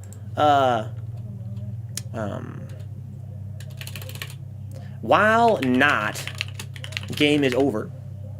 So basically, we talked before about comparisons, right? And how we can say, player command equals look around. That can be true or false, right? It evaluates to a Boolean, right? We talk about how Booleans are true or they're false. If this evaluates to true, then this code runs. Likewise, if this evaluates to true, this code will loop. Right? So the not statement is a very simple statement in Python that reverses the value of a Boolean. It reverses the value of the Boolean. So we're saying game is over, it starts off false, right? So while not game is over, while not false, so not false is true. Right? So while not game is over, then run this code. Right? In fact, we'd probably be more explicit, right? We could say, how about while, adventure is ongoing, right? That's probably more explicit, right? We're gonna have that be true. The adventure is ongoing. So while adventure is ongoing, keep on looping. However, what if we tried to leave the cave? Right? Let's go here to add a new command, right? Elif player command is leave the cave. Print off, you walk out of the cave, or you walk out of the cave, right? And then we're going to change the flag. Adventure is ongoing is now false. The game is over. Right? So here's what's going to happen, guys. We have a new command now called leave the cave. And what happens when we run it is we print off a message, right? You walk out of the cave. Then we change a flag. Adventure is ongoing. We hit the bottom, right? It's going to keep going down here. Print off a blank line. Then go back to the top and say, well, is the adventure ongoing? And the answer is no. The adventure is not ongoing, right? That's false now. So then this is not going to loop again. It's over. Then we go down here. Boom. Game over. In fact, why don't we just print down here? Print game over, right? That way we know that we're at the end of the game. So as you can see, this is not indented, right? This only happens after the loop stops looping. Right? All this code that's indented here is inside of the loop, and code that's not indented is outside of the loop. Good Vibe says, realistic combat sim is he's going to fight passerbys. I would never do that, Good Vibe. Not people that are passing by him, not my house. But yeah, definitely if I went out of town, I would. I don't want to get a reputation around here, though. What's up, Coolahan? Okay, guys, so now we can actually end the game from within the game. We can actually escape this loop by changing this flag, right? Adventure is ongoing is now false. Then it goes back up here and says, well, hey, as long as the adventure is ongoing, then keep looping. Well, it's not. The adventure's over. Boom. Now we're down here. Print game over. Let's see what happens.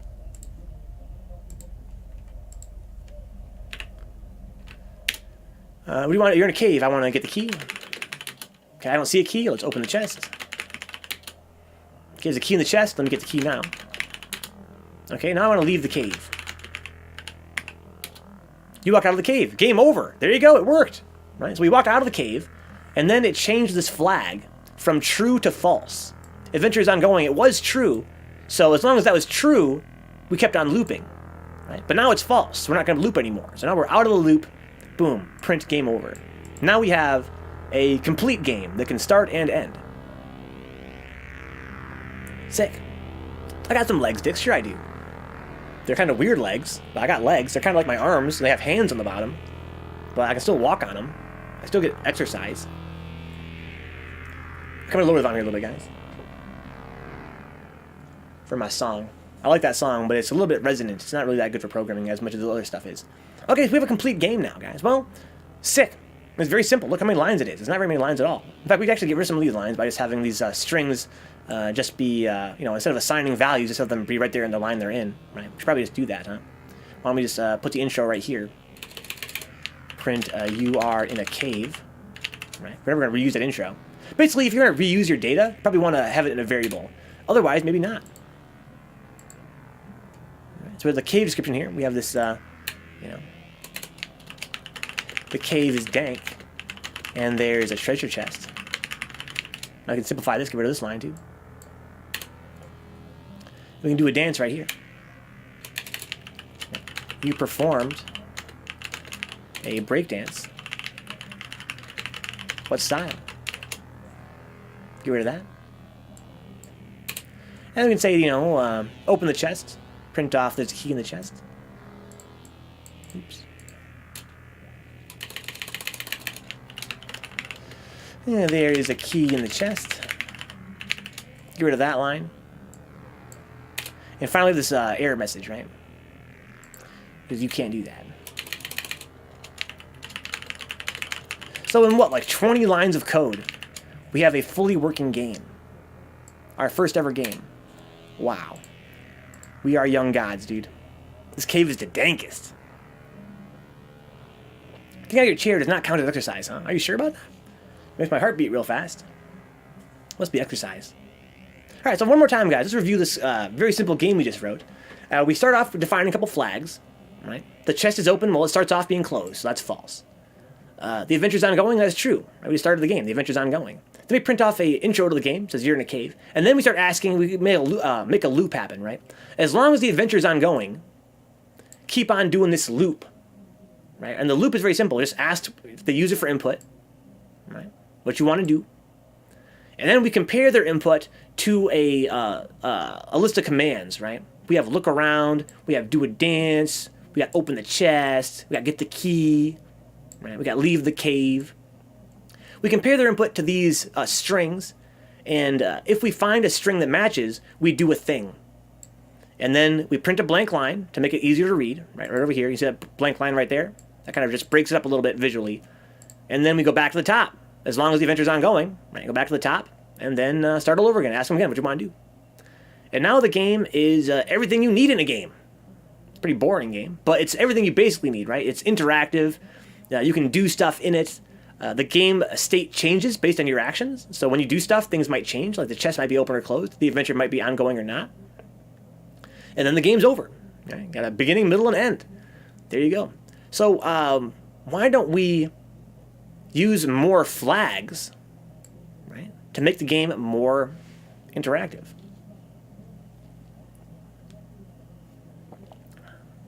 Well, cool beans. Let's do that. So one problem I already thought of is that, let me show you an example real quick. We can relaunch our program here. I'm going to clear the screen and relaunch it. We can open the chest. We can get the key. All right, I got the key. What if I want to get the key again, though? Oh, I got another key. Okay, let's get the key again. Oh, more keys. Wow, get the key again. Sick. I got keys for days, dude. I got keys for days. That's a bug. All right, that's a bug. Let's actually just leave the cave now. There you go, game over. So the problem is that we say if the command is get the key, right? If the chest is open, then we get a key, right? Otherwise, we don't see a key. All right, so we need another flag, right? We're gonna say like, how about player has key. It starts off with false, right? Player don't have a key yet. Now we can say get the key. Well, if the chest is open and not player has key, then you get the key. Right? Then we can say, you know, elif chest is open and player does have the key. Print, you already got the key. Right? Otherwise, we know the chest is closed. Right? So you don't see a key.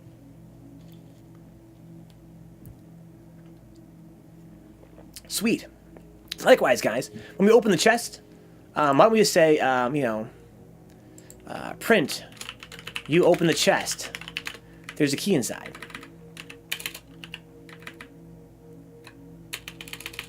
But we can also say, hey, listen, you know, how about chest is open? Yeah, we can just say, if the command's open the chest, we can say, hey, listen, if not chest is open, then you can open the chest and see a key, right? Elif, this is if the chest is open, right? This runs if the chest is open. So if the chest is open, then we can say, you know, elif player has key. No, we should say, you open there's a key inside. We can say, if the player has a key already, let's say if they don't have the key, right? If the player does not have a key, elif player not, elif not player has key, then we can say, print, the chest is already open. There's a key inside. Let me say else, right? So, if the chest, so this is else, right? So if the chest is open, and the player does have the key, print off, the chest is already open, it's empty. Right, there you go. Also, we're going to put this chest is open true flag, right? We're going to flip the flag only if it was closed in the first place. Right, it's right here.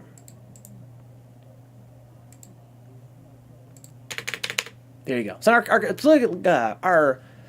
game is a bit more complex now, a bit more interactive. Right? A bit more interactive. So now we're saying, you know, if they try to open the chest, first we say, well, is the chest open? If it's not open, they can open it, right? They see a key. And then the chest becomes open. But if the chest is already open, well, does the player have the key? If not, then there's a key inside. Otherwise, it's already open and it's empty. So Coolant says, Vencabot is following this already, but a standard question is to always make bool variable names into questions. So instead of player key status, you use player has key. Standard convention. Yeah, that helps. You can name your variables whatever you want, though. Yeah, thank you, Coolant. You're right. It's a kind of a convention. If you want to make like Boolean variables, like true and false, probably have them be in the form of a question. Like adventure is ongoing is true. Right? It's a little bit easier to read that way than like Cool Hand said, like adventure status. Because status could be anything. But if you have like a question like is or has, usually implies it's a Boolean. But you can name them whatever you want. Exactly. Cool. But bigger programs, you want your code to be easy to read. But as beginners here, don't worry too much about your variable names. I know you guys are literally day one programmers. Name your variables, whatever works for you at first. But in time, trust me, Cool Hand's right. Having good variable names is pretty important to making your code more easy to read. All right, cool, guys. So our code here is getting much more complicated. But if you break it down into small parts, it's still pretty easy to understand, right? Like we have this little if, we have that little if, we have this little if. And we have about a little less than an hour left to stream today here for programming. So we should do something fun. Let's talk about complexity and making your code more readable. So right now, we have this tree, right? This logical tree, right? Where it compares a bunch of things and it asks a bunch of questions. And if that's true, then do this. If it's not true, then do that. And it can be a lot to parse, right? It can be a lot to understand as you're scrolling past it. It looks kind of ugly. It's lots of indentation. Lots of indentation, right? Well, in your program, to make your code more readable, we have to do complexity management, which means we can move complexity away from where it's likely to be confusing and move it somewhere where it's likely to be easier to understand. So what do I mean by that? Well, we're going to talk about function definitions. Right? So if you look on my little my notes that are floating around me, we've discussed pretty much everything else already. Right? We've discussed data and operations, how every program is data, such as these flags, which represent states of things, and operations, where things happen. Right? So every program needs to have some kind of information that it has, and then some data that it does to that information. Right? Some kind of way that changes it, or shows it to you, or manipulates things, that kind of stuff. And we talk about code blocks, right? How code always flows from top to bottom, except when it's indented. Right? When code is indented, that means that it will only run under certain conditions, right? Such as an if statement. It'll only run if this is true. Or an else statement. It'll only run if the previous if is false, right? Or an elif block, which will only run if the code above it is false and its own condition is true. And finally, we have this while block, right? Where as long as this condition is true, it will keep on running forever, over and over and over again. And we learned that every block starts off with some kind of statement and then a colon. Right? That means you're starting a new block, and you indent the code from there, right? It's inside that block. All right, so let's talk about making this a little bit easier to read. Right? It's kind of complex right now. We're going to do that by defining some functions. Up here we have some flags, right? Chest is open, player has key, adventure's ongoing. But, at the very top, why don't we define a new function? Let's define, look around, right? And then it's going to just print off a message. Print, the cave is dank, and there's a treasure chest. That's your entire code block right there. Okay, so we've made something new here, right? Previously, we've used functions. We've used two built-in functions. We used print, which just puts data on the screen. It has given an argument, which is a string usually, or some other kind of data, and it prints off a string onto the screen. And we used input, which is a built-in function that will take input from the user and save it as a string. You can use in your own program right here, and you can give it an argument, which is the prompt. But we can also define our own functions. Right? So we can define and then call our own functions that can do stuff for us. So we just defined a function here using the def statement, right? Def and a space. Then we name our function. And then we supply the parentheses. And between the parentheses, you can put in any arguments you might need, but we don't need any arguments yet. Right? So right now we just have a blank spot there between the parentheses. And then we use a colon saying it's a new code block. Indent it. Now, just like how an if statement will only run if its condition is true, and just like an else statement will only run if the if is false. And just like a while statement, a while block will only run if its condition is true. A function definition block will only run if this function is called. Okay, so again, any code that's indented will only run under certain conditions. And for a function, that condition is you have to call the function. Okay, so what does that mean? Well, now we can go down here to if player command is look around.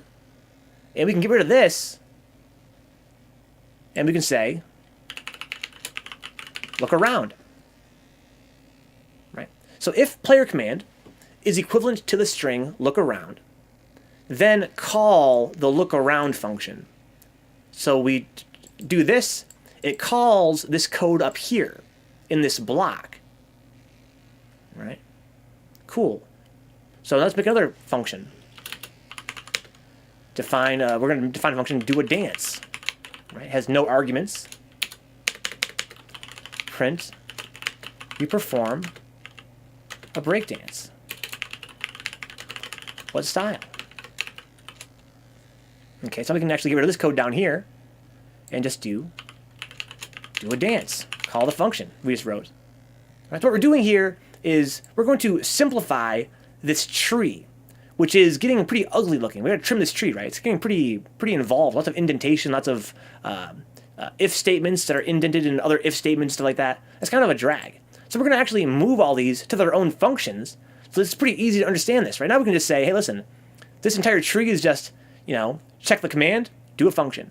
Check command, do a function. Right? And then later, if our other friends that are helping us program want to figure out what these do, they can just scroll up. So we're moving the complexity away from where it's already really complex and moving it up here to where it's pretty simple, right? Just defining functions. Let's carry on. Right? Let's define Open the chest. No arguments. And then you just copy paste this code, right?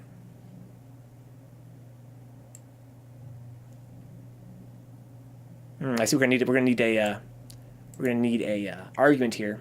We're gonna talk about arguments real quick, but let's actually just paste it for now. We're gonna have a bug here, which is cool. Bugs are cool, guys. When you're beginners, you have to learn.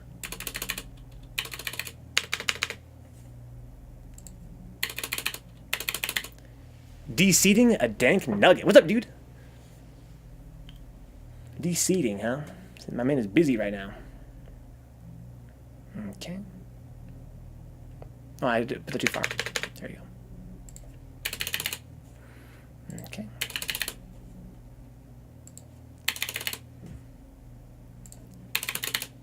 So we have to open the chest function now, right? There's a bug there. We're going to talk about that in a minute, though. For now, I'm just going to keep on moving. Okay. So if it's open the chest, then just run open the chest. Right. We're going to copy paste this now. All the key code for getting the key. Copy. Go back up here. Define get the key. Then paste it. It's indented too far right now. Let's go 1, 2, 3, 4, unindent. 1, 2, 3, 4, unindent. 1, 2, 3, 4, unindent. 1, 2, 3, 4. Unindent that too. And that. And that. Okay. So let's replace this now with get the key.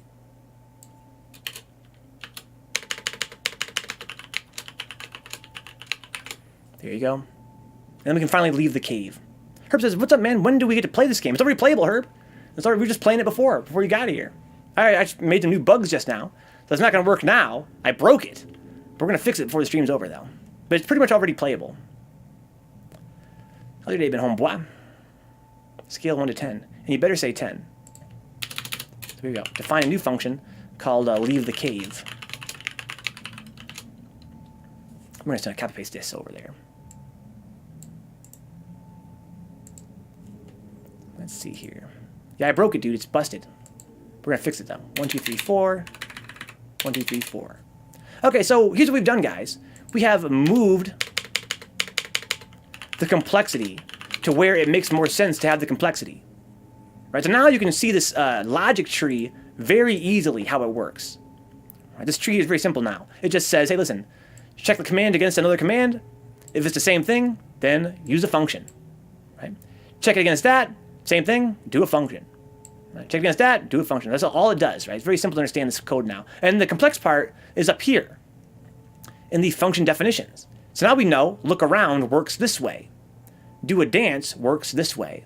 Open the chest works this way, etc. Right? Get the key and leave the cave. They all do their own thing. Okay. But we have some bugs we have to fix now. I'm going to show you why. Let's run the code right away and see what happens. Okay, so let's clear the screen here. Run the code. Okay, what do you want to do? I'm in a cave. I want to do a dance. Hey, I broke dance. It worked, right? So what happened was I want to do a dance, right? So it says input. What you want to do? Okay, I typed in do a dance. So now input returns a string, do a dance, and it saves it to this variable name, player command. Right? Okay, so this is player command look around? Well, no, it wasn't. So this didn't run. Look around did not run. Elif player command is do a dance. Then run do a dance. Well, that was true. So this code actually ran. It called this function that we wrote. And what does that function do up here? Well, it just prints off a message. Breakdance. That's what happened, right? It worked. So we wrote a function, we called a function, and it worked. Awesome. Now why don't we look around? Hey, it also worked, right? The cave is dank because there's a treasure chest. Sick, that worked.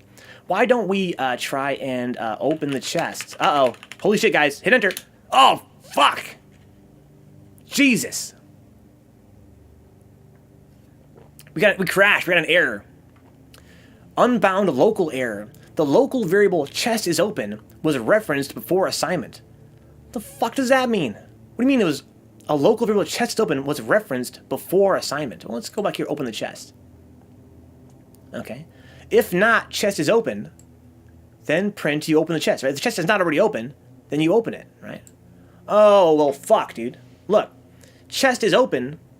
We don't know if it's true or false yet. Right? There is no, we never defined if the chest is open or not.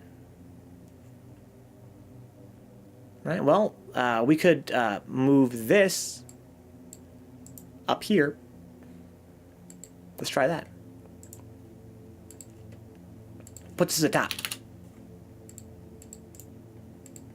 Okay.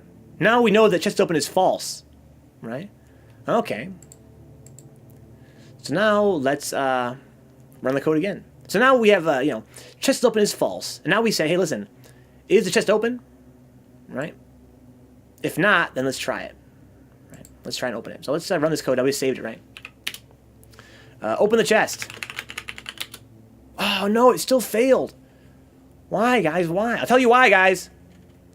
I'll tell you why. Because when you define a variable outside of a function, you don't want to use it inside a function, right? The variables a function has are the variables you define inside that function. Oh, just open, yeah. What do you mean, wait, Drenra? Thank you, Drenra. He tried to stop me from having this bug, but he couldn't stop me from making this bug happen. I'm just doing it for your benefit, guys. It's for your benefit anyway. But anyway, so when you use a variable in a function, you have to basically define that variable inside that function. Okay, and then once the function's over, that variable goes away. It dies. All right, so let's try another solution. Chest is open equals false. Okay, some of you guys that already know how to program can see this is not going to work either, right? The Drenrod knows. He loves debugging. He knows there's going to be a problem. But it's whatever. Okay, so we're opening the chest, right? So when we run open the chest now, chest is open starts off as false. Right? Then we say, well, is it open? You know, if it's not open, then we open it. Right? It's the same code as before. Let's try and run this. Okay, what do you want to do? Well, let's actually just leave the cave. It's going to cause a bug to it, but let's not do that yet. Let's just try to open the chest. Okay, open the chest. Okay, it worked. You open the chest. There's a key inside. Okay. Well, then let me get the key. Oh, no! Chest open is not defined.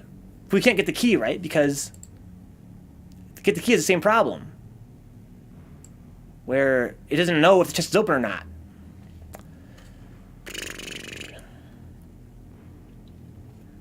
Well, let me show you guys another problem too. We have another problem on our hands too. Let me clear the screen here. Let's run our program. I want to open the chest. Okay, open the chest. I want to open the chest again. Oh, I opened the chest. Let me open the chest again. I opened the chest. The problem is that when we run open the chest, it says, it defines chest is open as false every single time.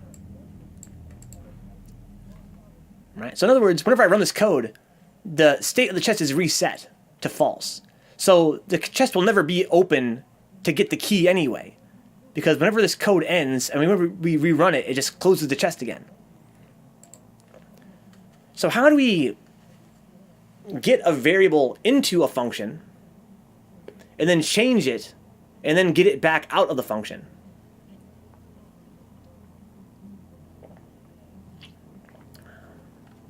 Well, I don't know, guys. I don't know. Well, we can use arguments, right? At least for half of that problem. So basically, we talked before about how when you run print, I'm presenting a thought. Well, it could be both Coolan. It could be both. Yeah, we're beginners here, though. I think Coolan could probably give us a pretty advanced solution. But mostly I'm presenting a thought here. And the thought is that when we run print, we can give it an argument between its parentheses, right? Which print can then use that data. And we have input, right? It's input function. We can give it an argument for a prompt text, right? And then it can use that data. Well, how about for our own functions? We can give them arguments too. So let's just say for open the chest, right? We can give it a chest is open, right? Chest is open flag, right? Whatever we're gonna call it, right? Chest is open flag. And now we can use whatever we got in this as this argument as this variable name, right? So before I go any further, guys, let me make a new file here. So we can talk very briefly about arguments.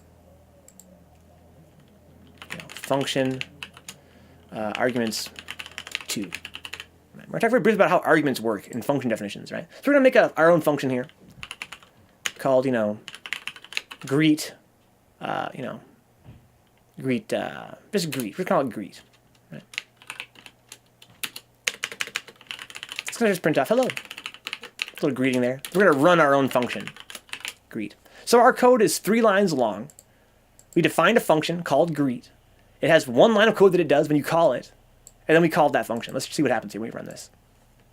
Let me actually kill this program here with control pause. All right, so let's clear the screen here. We're going to do Python. We're going to run function arguments 2.py. We just wrote this. And it says hello. Cousin of Groot. Yeah, Groot. The cousin of Groot. Exactly, dude. So yeah, we defined this function. We ran it. It's very simple. I am Groot. Exactly, Herb Durkin. Very simple function here. Just 1 line. But what if we wanted to do something a little bit cooler, something more interactive? Well, we can give it an argument. We'll give it, a person name. Okay. So let's just run this code. See what happens now. Oh, we got an error. Fuck. It says greet is missing 1 required positional argument, person name. So now we cannot call greet unless we give it an argument. Well, that's fine. Let's give it David. No, fuck David. And David's an asshole. Let's give it Drenra. Right? He's pretty cool. Let's run our code now. He has an argument now. Hey, it works. Right? It says hello. But the problem is we're not really using that. We're not using our argument yet. Well, let's make use of this thing. Let's say hello plus the person name. Right? Plus an exclamation mark at the end, too. Let's run this. Greet Drenra. Hey, it says hello, Drenra. Right, so the idea is that when you define a function, you can define arguments for it to take. And then you can use those arguments by their name inside the function. Right? So when we said greet Drenra, we're essentially saving Drenra as this variable person name. And then we can use it inside the function. So we can change this. We can greet Drenra. We can greet Herb Durkin. We can greet, Dick Zucker. We can greet everybody. Why wouldn't we? We're not fucking rude. Let's run this code. There you go. So we greeted 3 different people there just by changing the argument we supplied to the code. All right, let's go look at this again.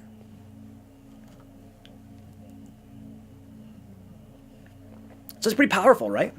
We can use this one function to greet 3 different people just by changing the argument. And we could really save some lines of code by making this function more complex. Greet person name. How about print, I hope that, person name, is having a nice day. You also print off, it'd be a shame if, person name plus came up missing, print please plus person name plus, have respect for my boss in the future. It's a little bit of a sinister tone there at the end there. Being greeted by some mafioso or something, right? But we have all these print lines now. All these lines. And sure, it's 1, 2, 3, 4 lines of code. But we can call those 4 lines very easily by just running this 1 line of code, greet. And we can change every single line. Right? So we can have it work differently every single time. There you go, see? Wow, look at all that shit that came out. We should print a blank line, too. So, just by changing the argument, we have fundamentally changed the way this function works. But we've actually saved a lot of lines of code by just reusing this function repeatedly. Whereas the robot woman voice to read all these greetings, that's what I'm saying, that'd be kind of cool. They probably could do that pretty simply here in Python. We're not going to fuck around with that today, though. Probably some kind of library to use that'll make that work. But yeah, so we have this function we made. It takes one argument, person name. We should give it another argument too, huh? How about we give it more than one argument?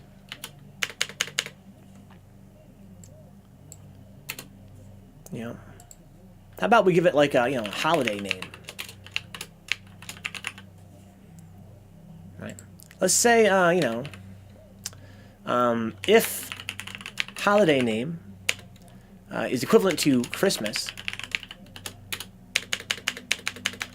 we can print off, you know, Merry Christmas. Person name. Right. We can say, you know, elif the holiday name, you know, is Halloween. You can say, you know, have a spooktacular Halloween. Person name. Right. Elif, you know, holiday name equals, you know, birthday. We can print off happy birthday. Person name. Here's the idea, right? Just want to demonstrate how a function can use more than one argument at a time. That's really what I want to demonstrate. And then finally, else, you know, if we don't know what the holiday is, just print off, you know, hello. Person name. Right. So now we can greet, you know, greet Dren Ra, but we can make it Halloween. Give a Halloween greeting. So now we have two different arguments, right? And they're separated by a comma. Same with here in the definition, right? You have the define keyword, which means we're making a new function. Then the name of the function, greet. Then the arguments inside parentheses. Right? So we have the person name, then a comma and a space, and then the holiday names. We have two arguments we have to supply. Then we close the parentheses there for the arguments, and then we put a colon there to signify it's a new code block. Right? Every code block has, you know, starts off with a colon at the end of the first line. Then we indent the entire function, and we're going to be using both of our arguments.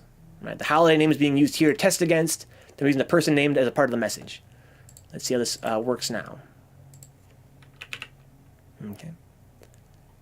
Let's see here. So he says, have a spooktacular Halloween Dren Ra. So that pretty much works, right? We also just make it, you know, like, we could call it Earth Day. Ain't nobody gives a shit about Earth Day, right? So it's going to hit that else statement, right? It's going to be, you know, is it Christmas? Then do this. If it's Halloween, do that. If it's birthday, do that. Otherwise, just say hello, right? It's Earth Day. There's no greeting for Earth Day to my knowledge. So just print that off. It says hello, Dren Ra, right? Very, very simple. Okay, cool. So we've talked about getting data into the function, right? Via arguments. You can get data into a function using arguments. But how do you get data out of a function? You do it using a return statement. So let's make a new function. We're going to call this function addition. It's be a very complex function, guys. We're going to give 2 arguments, because it's a very complex function. Number 1 and number 2. We'll call it number A and number B. Yeah, that makes more sense to me. Number A and number B. Okay. Guys, if you have any questions, please let me know. It's going to be very complex here. We're going to print off number A plus number B. Okay, here we go, guys. If I'm getting too advanced for you guys, I apologize. We're going to run it now. Addition 1 and 2 as our arguments. Let's see what happens here, guys. It prints off 3. Okay. Well, I'm not sure I understand this one, guys. This is beyond me. But if I had to guess, I would say that we defined a function that takes 2 arguments, right? We're calling them number A and number B. Then we're adding them together and printing it off. So we entered in 1 and 2 as our arguments, and we got 3. Okay, I get it. So we entered in 1 and 2, add them together, and printed off 3. Okay, what if we put in, like, you know, a 5 and 2, or 6 and 2, because I can't type for shit. Okay. Oh, we got 8. All right, that makes sense then, right? But what if, so we're feeding in data. We're feeding in data. What if we wanted to take the result of that data and then add something else to it? Right? Like how we want to do, like, you know, addition, you know, result of last addition, then add, you know, 2 to that. Right? Well, how are we going to get the result from addition? Well, we printed it off. But what if we printed it but then also got the data out of it. Return number A plus number B. Okay, so we haven't done this yet before.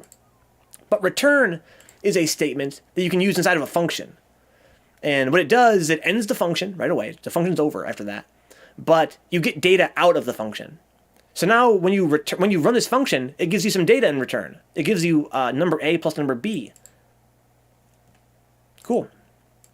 That being the case, we can actually save that. So why don't we save that as result of last addition. Right? So now we're saying the result of last addition, that's our variable name we decided on, is that name's being assigned to whatever data is returned from this function. In fact, I'm going to get rid of the printing statement, right? Get rid of the print altogether. Now all it does is return its data. Right? So let's say, result of first addition is that. And then we're going to say the result of second addition is equivalent to the result of the first addition plus 2. Then we're going to print off the result of the second addition. Okay, guys, let's see what's going to happen here. So we defined a function. All it does is it takes two arguments and returns their sum. Right? It returns whatever the number is that they make when they get combined. Right? So we're saying the result of the first addition is equivalent to whatever is returned by addition 6-2. So that's going to be 8, right? So that's going to give us back an 8. It's going to be saved to this name, result of first addition. Result of second addition is equivalent to whatever is returned by the result of the first addition plus 2. So this is going to return 8 plus 2. So this is going to be 10, right? Then it's going to print off 10. Let's see if that happens. Hey, it worked. Printed off 10. Right? So when you make a function, you can put data into it using arguments and get data out of it using return. Right? So return gets data out of a function. You can assign it to a variable name, for instance, or use it in other ways as well. Coolio. Let's go back to our adventure then, our adventure game. It's going to be called Adventure Day 1, right? Cool. So we have these functions now. And the problem is that when they need flags, they don't have access to those flags. Right? They need to check a flag and change a flag, but they don't actually have access to the flag. They can't change any flags. Okay, so what are we going to do? Well, we have to feed it a flag, right? So open the chest, it needs 2 flags, right? It needs to know if the chest is open already, and it has to know if the player has the key. So I'm going to just call this, open the chest. We're going to give it a chest is open, and we're going to give it a player has key. But it needs to know both those things. Right? And then down here, we can feed it those flags. Right? Open the chest. It needs to know if the chest is open, right? So we're going to say, chest is open. That's the name of our flag, right? So we go back here and copy paste this down here. Oh, I got rid of it. That's okay. We can fix that. So we're going to have, chest is open, starts off as false, starts off as closed, right? And it needs to know if the player has a key. Cool beans. Likewise, when you're getting the key, right here, it needs to know, if the chest is open. Let's know if the player has a key. Right. Let's go up here and fix this code here for get key as well. Let's see here. So open the chest. Player has key. Get the key. Has to have has to know if the chest is open. Has to know if the player has a key. Okay, so now we have arguments that are going in. Right? And those arguments can be used by the function. So now we can print this shit off pretty easily. And we can, save stuff. We can save chest is open as true, whatever. Here's our problem. Here's our problem. If we run open the chest, we can tell it if the chest is open. We can tell it if the player has the key. But how can this function open the chest? We're saving chest is open right here, but we're not returning any new data. All right, let's fix that then. Instead of saying chest is open is true, why don't we just say return true, right? So this will open the chest. Then we can say, well, let's just say, chest is open is true, right? Chest open is true. Then at the bottom, we can say return chest is open. So we can change that flag now, right? We can change that flag because we're returning some data out of the function. So let me demonstrate here. So we're saying if it's open the chest, we're going to say chest is open equals open the chest. Subtract that key. We're going to do that in a second here too. Herb's way ahead of us here. So now we can say, hey, listen, chest is open value, this flag, is equal to whatever happens, whatever gets returned by open the chest. So if the chest is already open, we're going to get back open. If it's already closed, then we're going to open it up. You know what I mean? So that way we can kind of get the value there. But yeah, exactly, Herb. We're going to subtract that key now. So get the key. Let's go here. So get the key has to return. This changes whether or not you have the key. Right? Actually, it doesn't yet. We have to fix that. It actually doesn't use that yet. Let's use that. So we're going to say player has key. You pick up the key. Now we're going to say, player has key is now true. Right. Then we're going to return at the bottom. Return player has key.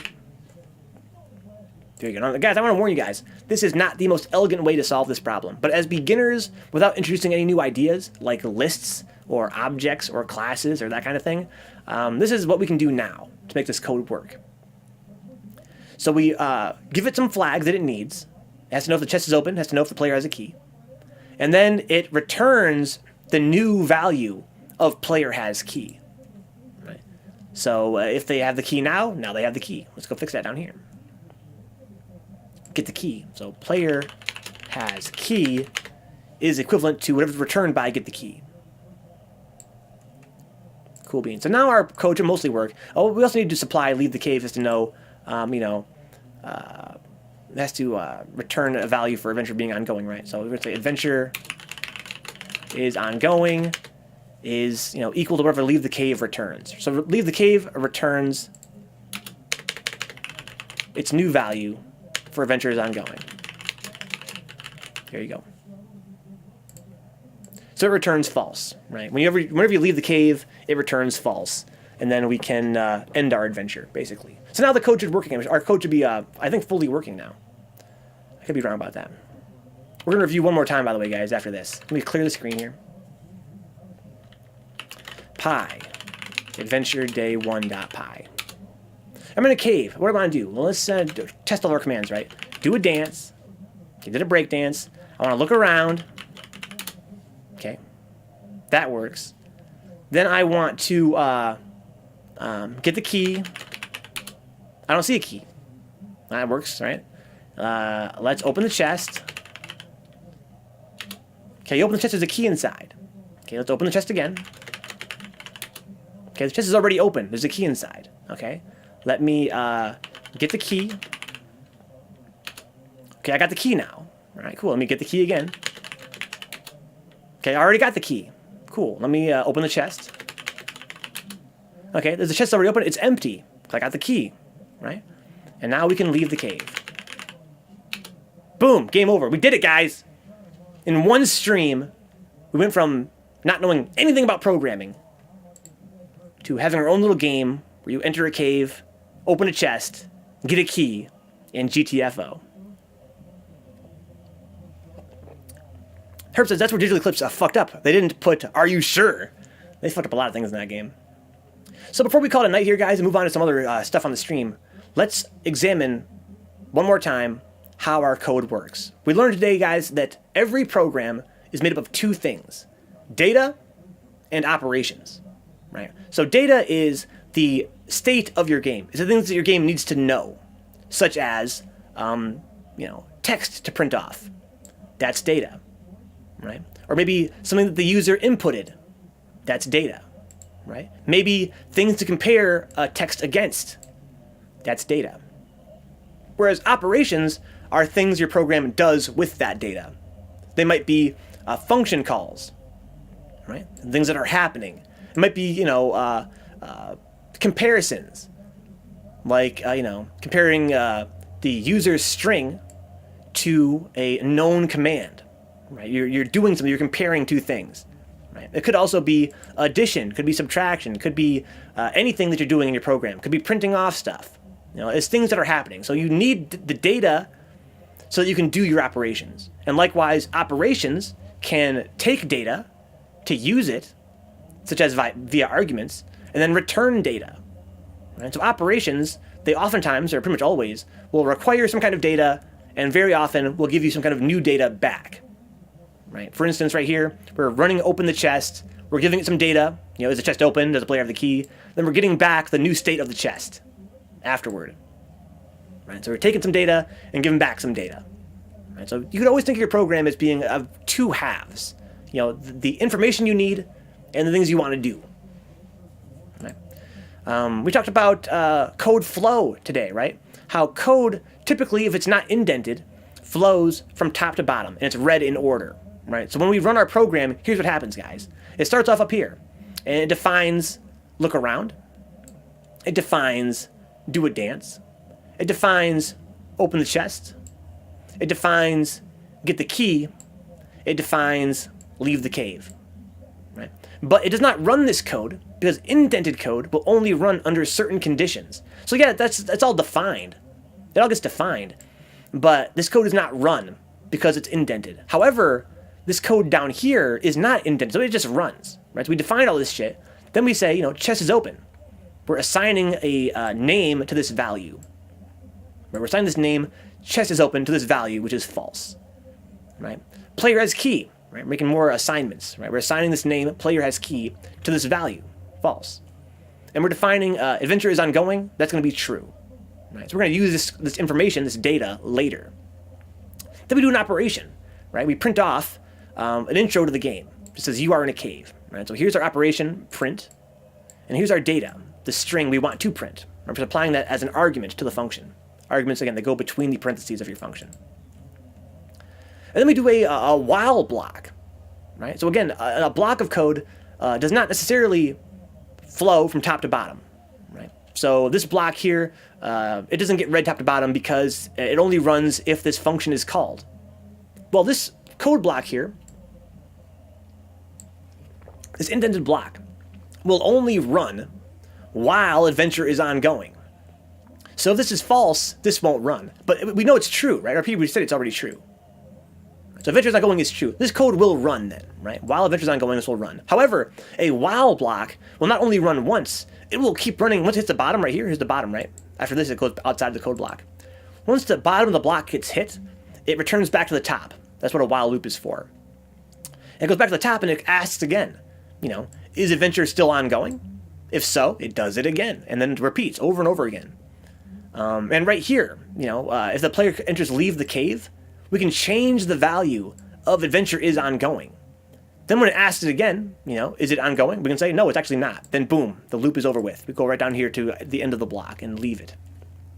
Cool, so right here's where our main code, the main game happens, right? It's just a repeating loop of asking the player for some input using the built-in input function. We supplied the prompt here, what we wanted to ask the player is what you want to do.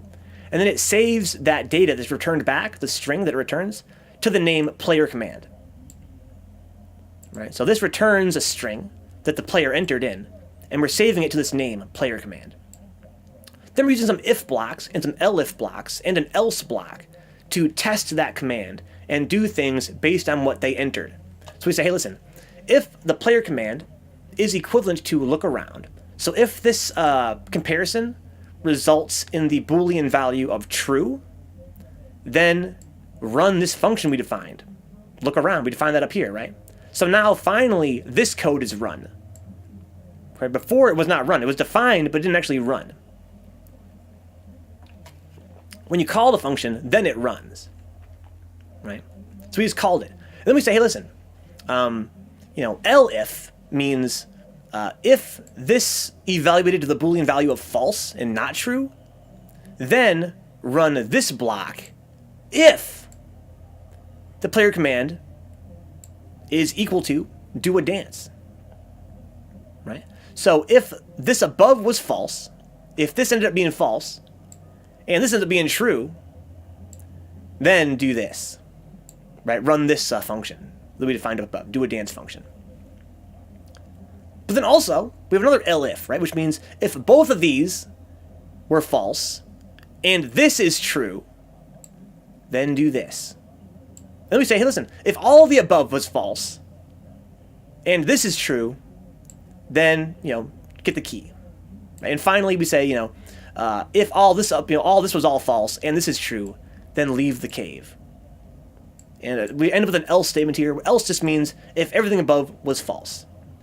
Right? If all this shit was false, then do this. Print, you can't do that. So what we're really doing here, guys, very simply, we're comparing the player's input to our list of commands we can do. And then we're saying, if its command is this, then do this. Right? And that's different for every command. And the else statement at the end says, hey, listen, if it wasn't any of that stuff, then we don't know what it is. So we say you can't do that, right? If your command didn't match any of these strings, then just print to the player, you can't do that. Right? And then we do a blank line. Hey, what's up, Stan Breezy? Just watching the end of the stream here. We're about to move on to some fighting games, some video games here.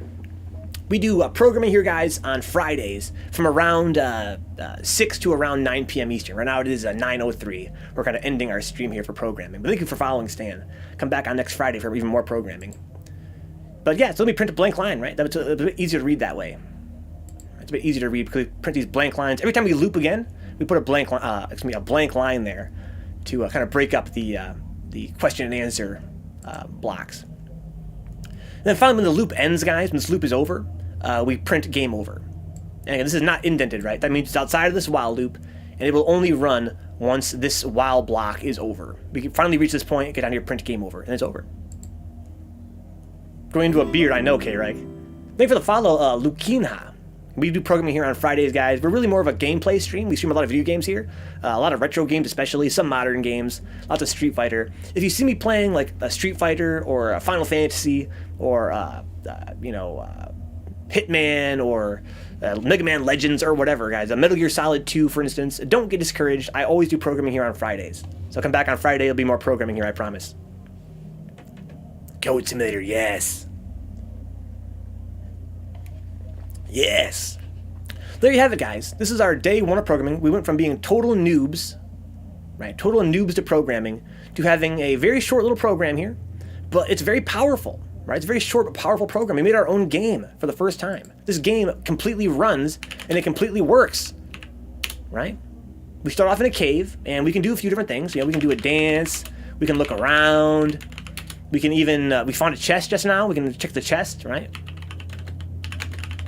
There's a key inside the chest. We can get the key. Right? Sweet, we got a key. And then we can, look inside the chest again and find there's no key anymore. Right? It's already open. There's no key in there anymore. And then we can leave the cave. So a very simple game right now. Right? But you can go into a cave, get a key, and get out. And you can't get the key if the chest is closed. Right? It's kind of cool. Kind of works. In fact, why don't we, before we call it quits, guys, make one more condition to our code, which is that you can't leave the cave if you don't have the key. How about that shit, right? So why don't we go here to our leave the cave code, and then we can give it a argument, player has key. Then we can just say, hey, listen, if the player has the key, then do this.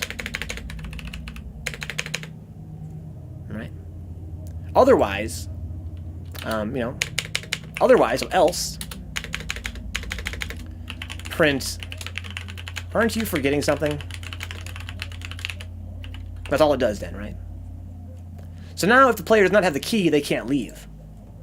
Right, let's go down here to our leave the cave code. We're going to say leave the cave, need to know if the player has the key, right? We have to supply an argument now. Let's see if this works here. So Dreadnought loves retros too, huh? Let's go, Gunslinger. Our first day programming, we already got a fully working game here. Pretty sick. Let's run this code here. So let's try and leave the cave. Oh, I fucked it up. Adventure's ongoing. Let me see if I can fix that bug here. So let's see here. Adventure's ongoing was referenced before assignment. Adventure's ongoing. Player has key. Oh, yeah. So I have to assign it here. So let's go out here. Adventure is ongoing is true, right? So if they don't have the key, the adventure's still ongoing. There you go. Now it'll work. Let's go. Leave the cave. We can't. We can't leave the cave now. So why don't we have to get the key? Let's get the key then, right? Get the key. We can't. We don't see the key. What do we do? We have to open the... We have to... Well, look around, right? Look around. Okay, well, there's a chest there. Let's open the chest. Okay, there's a key inside. Okay. Let's open the chest again. All right, it's already open. There's a key inside. Okay, let's get the key. Hey, I got the key this time. Let's open the chest one more time. Okay, it's already open and it's empty. That's good. We got the key, right? And now we should be able to leave, right? Because we have the key now. There you go. Walk out of the cave. Sick. Thank you, Bill. Happy you feel that way. Excuse me. I'm happy you're enjoying the show, Bill. Happy you're enjoying the show. Next time, Kenny. Next time, we're going to add in a lot more commands. So, guys, this is an ongoing series. We just finished our last season of Intro to Python. So last Friday, we finished our last season.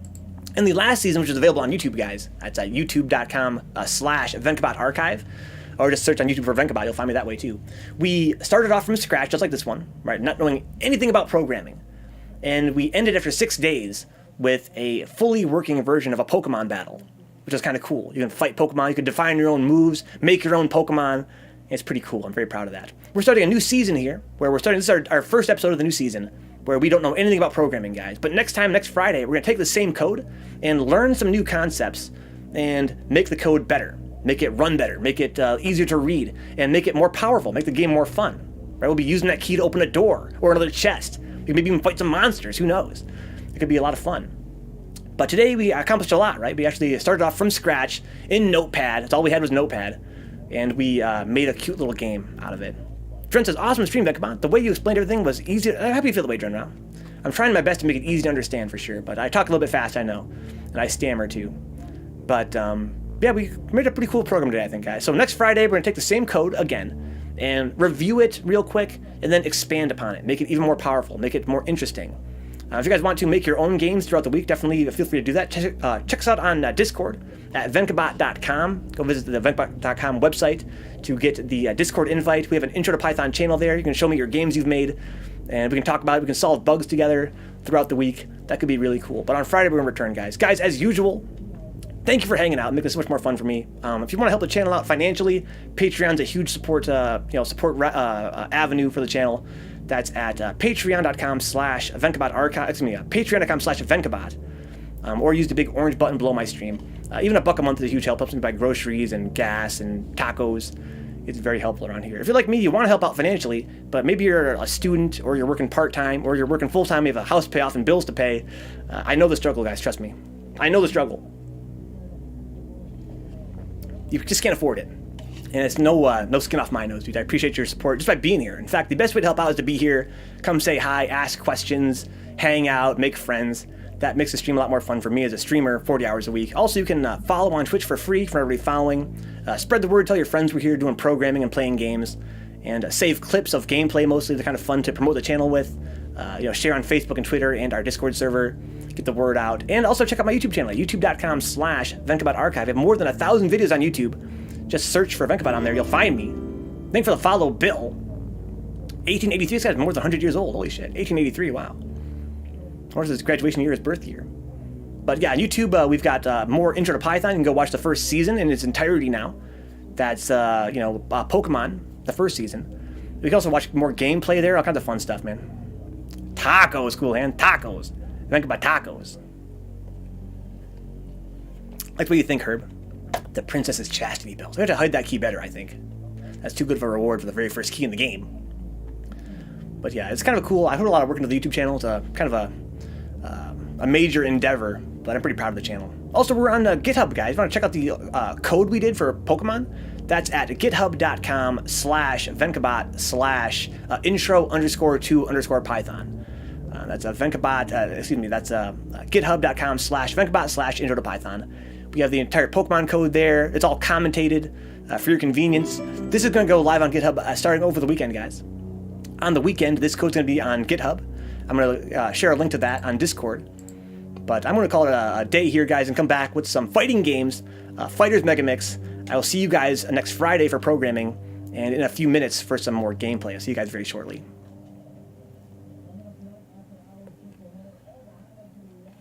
Thanks for the follows, guys. Again, we do programming here every Friday. Next Friday is going to be the same game, but we're going to make it even better. Introduce some new concepts. Vencabot / Pokemon / exactly, dude. I know I talk real fast, guys. I'm very excited to play this Fighters Mega Mix here. On Sega Saturn. Now that's retro. Chun. That's a dark retro, dude. A bitch. Backspace. Whore. Hyphen. Ass bitch.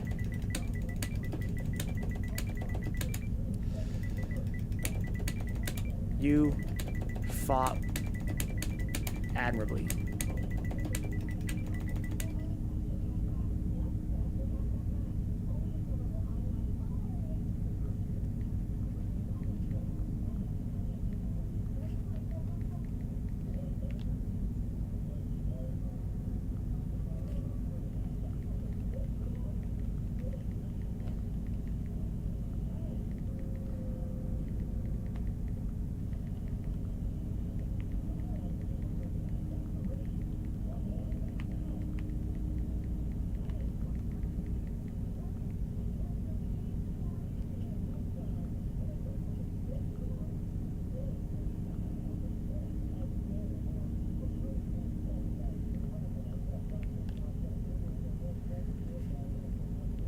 Oh, that's bad. Oh, wow, no punish, though. Oh, no, he jumped twice. Locust is really airborne right now. Wow, the iframes. That was sick. Okay. Sick! Yo, Locust is so godlike tonight.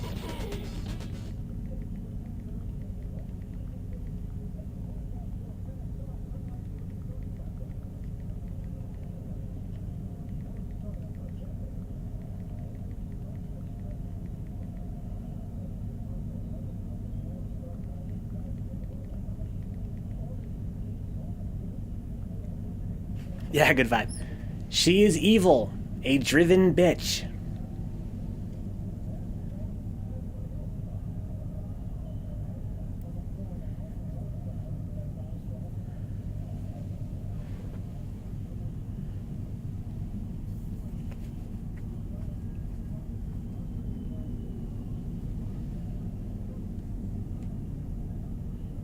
Wow.